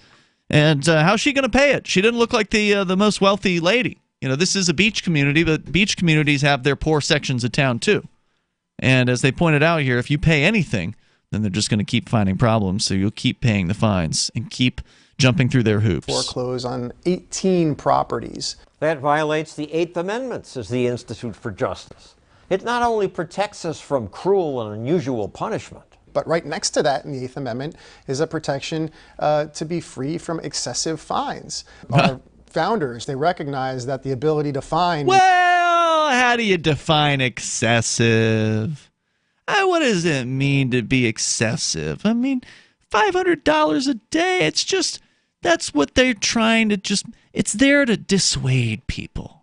We don't really want to fine them. It's just we want to dissuade them from doing the things that we say are bad with our property, meaning the government's property, because it's not really yours. If you stop paying taxes, they're going to take your house from you.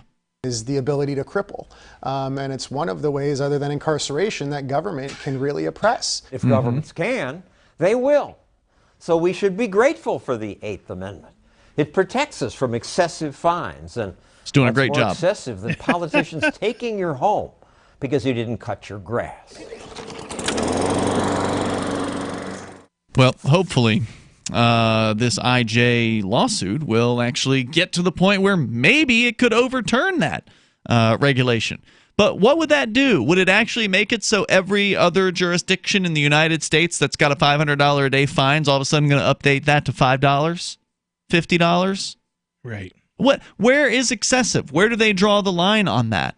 Has that ever been done? Has there ever been a lawsuit that has gone so far as to actually, set some sort of precedent in this area? Because if it did, the people in Dunedin didn't hear about it because they still have a $500 a day fine. And then did I make it as a percentage of your income? What are they, it's not excessive if you're... Well, yeah, that's all we need now is the government, local government, to know what your income is. Right.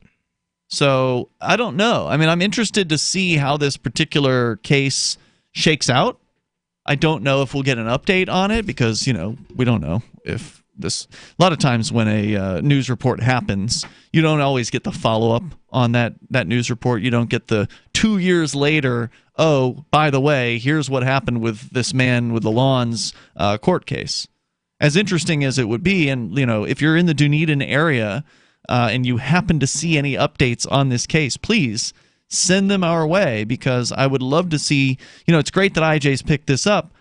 I would like to know, has IJ, which is, by the way, the Institute for Justice, as they mentioned, it's a great organization. We run ads for them gratis on the Free Talk live streams because they do good work. They're an actually pretty liberty-friendly organization. They do a lot of stuff like this where they take somebody who can't afford an attorney who's being just crapped on by the local governments or state governments or federal government, and they defend them in court. Has this happened previously with these ridiculous fines? And if so, what were the results? I mean, honestly, I don't know. I have not followed. It's rare, like I said, that you can follow one of these situations all the way through to the end. Sometimes they'll resolve themselves with like a settlement, right? So that could be something that the Dunedin case does. So if they're suing or countersuing, and I don't remember, I don't know, Johnson, if you recall, or maybe you saw it in the Tampa Bay article, but is IJ countersuing on this, or is it just they're defending him in this particular court case?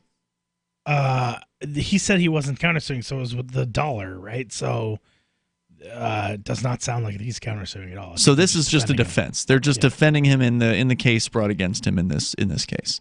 So what they could do is they could just come to an agreement, and they could be like, all right, look, this has been a long process, and we're willing to settle. Okay, nobody wants to go to trial on this. Nobody wants to go to trial. It's expensive.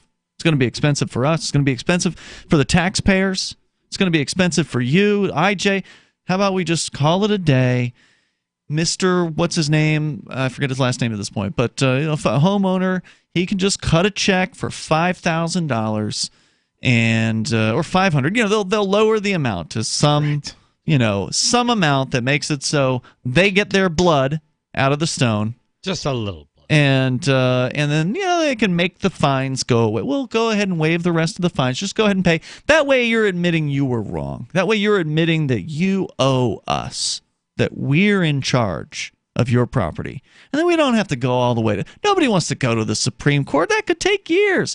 And it would avoid them having a judgment against them. It would avoid the city losing the case. It would avoid the potential. Then they look bad. Right, well, and it'd be hard for them to keep doing this to people. It could overturn the idea of a $500 a day fine.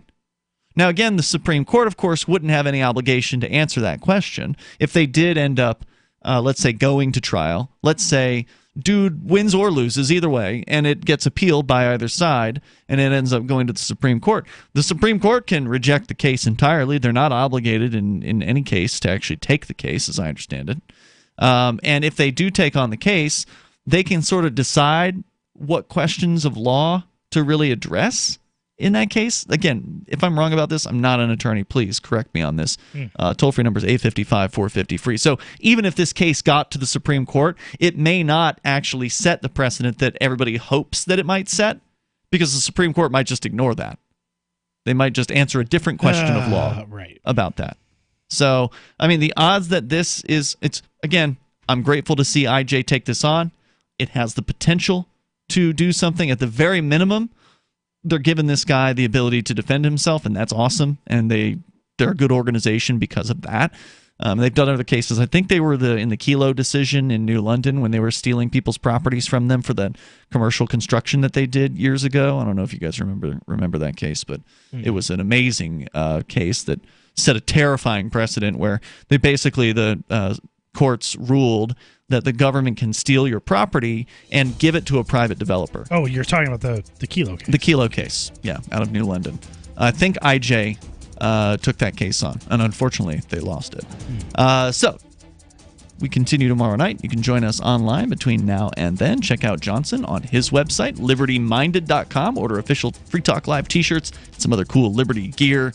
And we'll see you tomorrow online. In the meantime, you can join us over at freetalklive.com.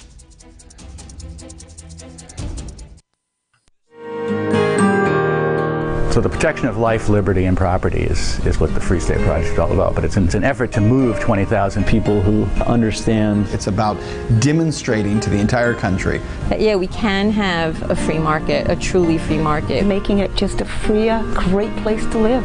It's the world's largest voluntarist libertarian community, and it's only getting bigger. That's amazing, to be able to move to a place where other people passionately believe in being free and independent. What the Free State Project is managing to do, though, is to put their money where their mouth is. It's physically getting up across the country and saying, let's go someplace and let's demonstrate the power of these ideas. There's a lot of kind of philosophy that surrounds liberty. There's a lot of thinking about it and talking about it. But here in New Hampshire, people are doing it. 101 Reasons Liberty Lives in New Hampshire, a documentary by Free State Project Early Movers. Watch it free at 101reasonsfilm.com. 101reasonsfilm.com.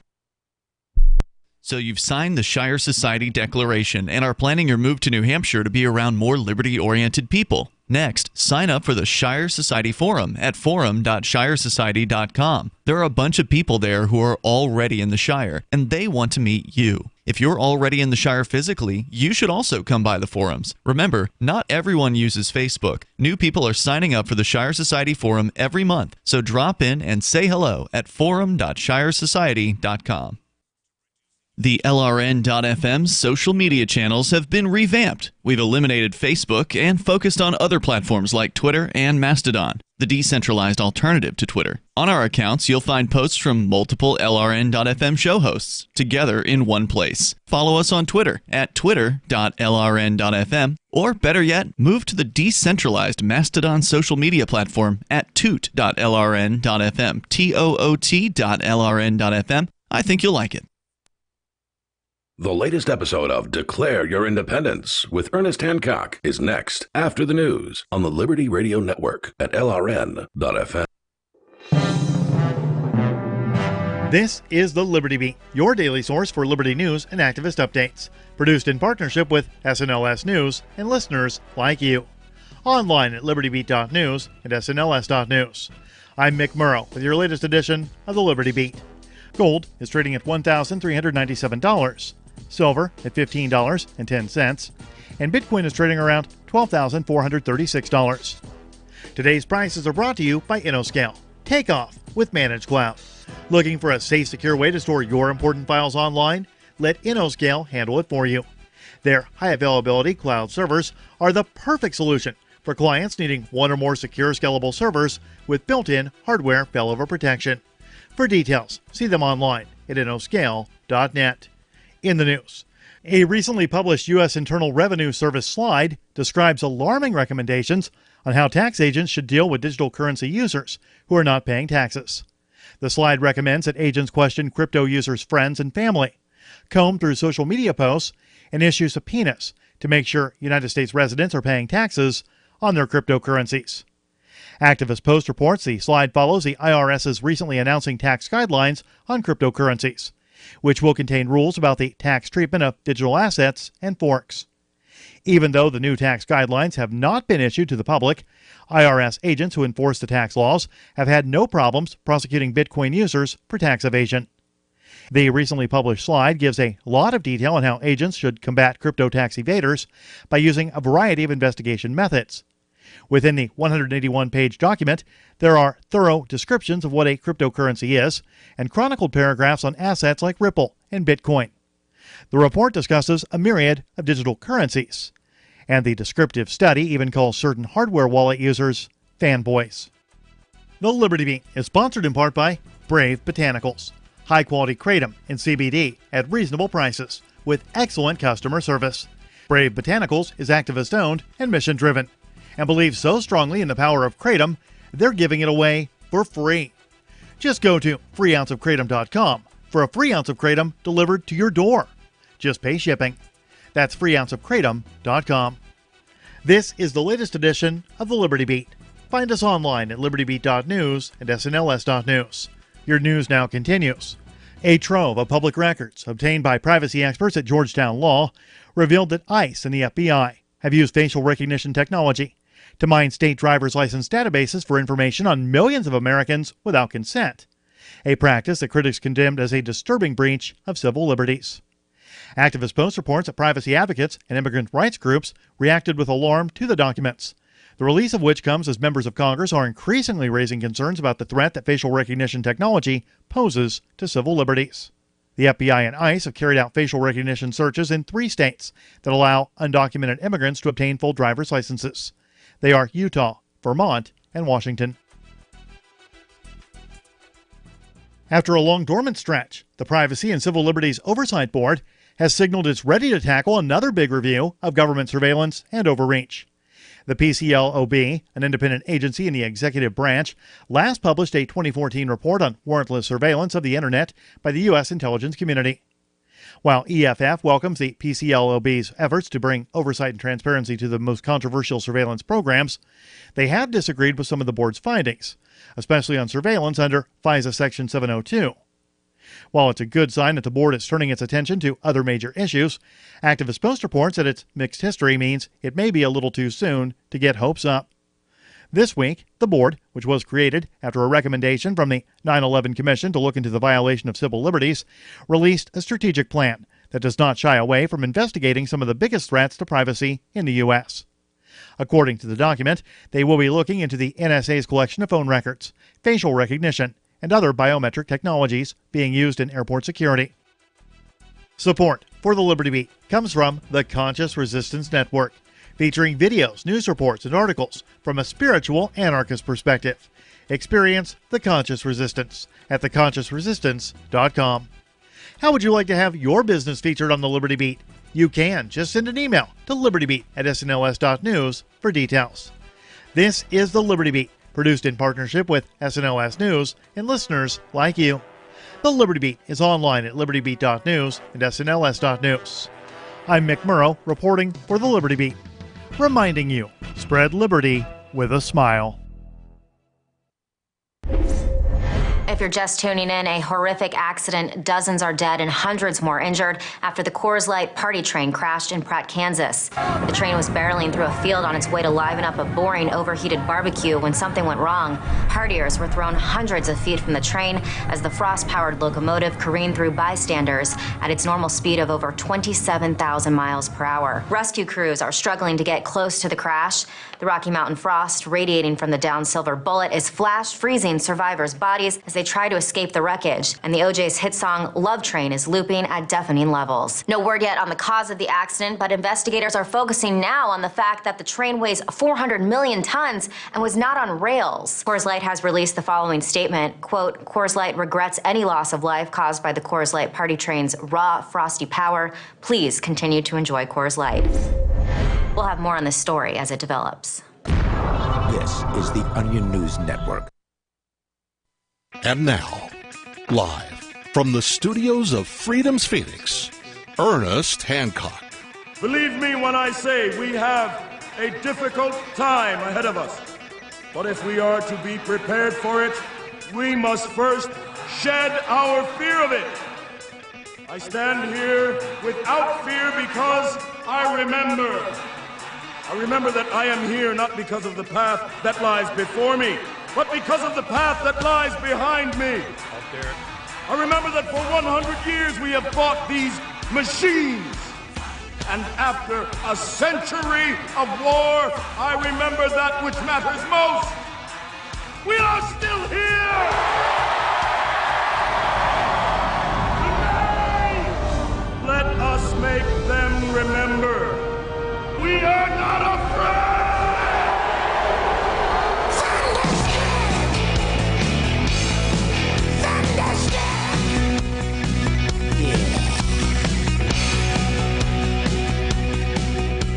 Yeah, interfered here on Declare Your Independence. Me, Ernest Hancock, here in Phoenix, Arizona. Hello. Well, that's what we're going to do. Chris Gronsky is a gentleman I met at Pork Fest, and we didn't get a chance to talk to him. We were dealing with all kinds of issues with internets and stuff. Yeah, we're doing something now with the streaming. We're going to, Donna and Derek, they'll deal with it. Yeah, we'll deal with it. What we're going to do is get caught up with a lot of guests. In the second hour, we have Jimmy Song. Jimmy Song, Bitcoin developer. That's we've been trying to get a hold of him for a while. That sat down and boom, there it is. Okay, yeah. She said, Donna goes, "Well, you told me to get him." I'm going, "Yes, I did." Okay, well, cool. We're going to be talking about that. Dr. Frank Tambury in studio. Trump report. Going to take care of that, and we'll get the streaming going here directly. Then, at the first hour right now, we got Chris Gronsky. All right, Christopher. I am so sorry, Christopher. Right. Christopher Gronsky. We got here, and let me give you a little bit of his biography. You get an idea what's up. Christopher Gronsky, living in New Hampshire since '87. He has been studying federal jurisdiction and tax laws for over 20 years and has been a freedom consultant for many freedom-minded people from around the country and the world. Christopher was the New Hampshire state coordinator for We the People, GiveMeLiberty.org for over 10 years and New Hampshire's current president of Freedom Force International. Now, he has been an active member in the Free State Project, has been a guest speaker at Free State Project's Pork Fest and Liberty Forum. Christopher has worked with New Hampshire state representatives to write and pass laws that restrict government and protect state citizens' rights. He successfully worked with the U.S. State Department in acquiring United States passports for state citizens without being U.S. federal 14th Amendment citizens. His state citizenship work has included the New Hampshire State Department, Department of Transportation, and New Hampshire Superior Court. Christopher teaches state citizenship classes online and helps people eliminate various forms of debt, including dealing with the IRS and setting up trust organizations. Christopher is happily married and has 2 adult children. Now, you go to today's archive for Declare Your Independence and the show with Christopher Gronsky, and today's date is, what is today's date anyway? Anyway, July it is. 9th. I'm sorry? July 9th. July 9th. 2019. 2019. Thank you. Hey, man, I just got back last night. I've been gone for a month, you know? So, You're doing fine.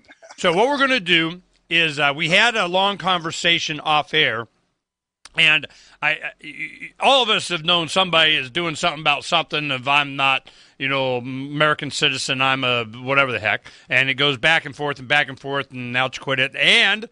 But Christopher, what he has done is a little bit different tact.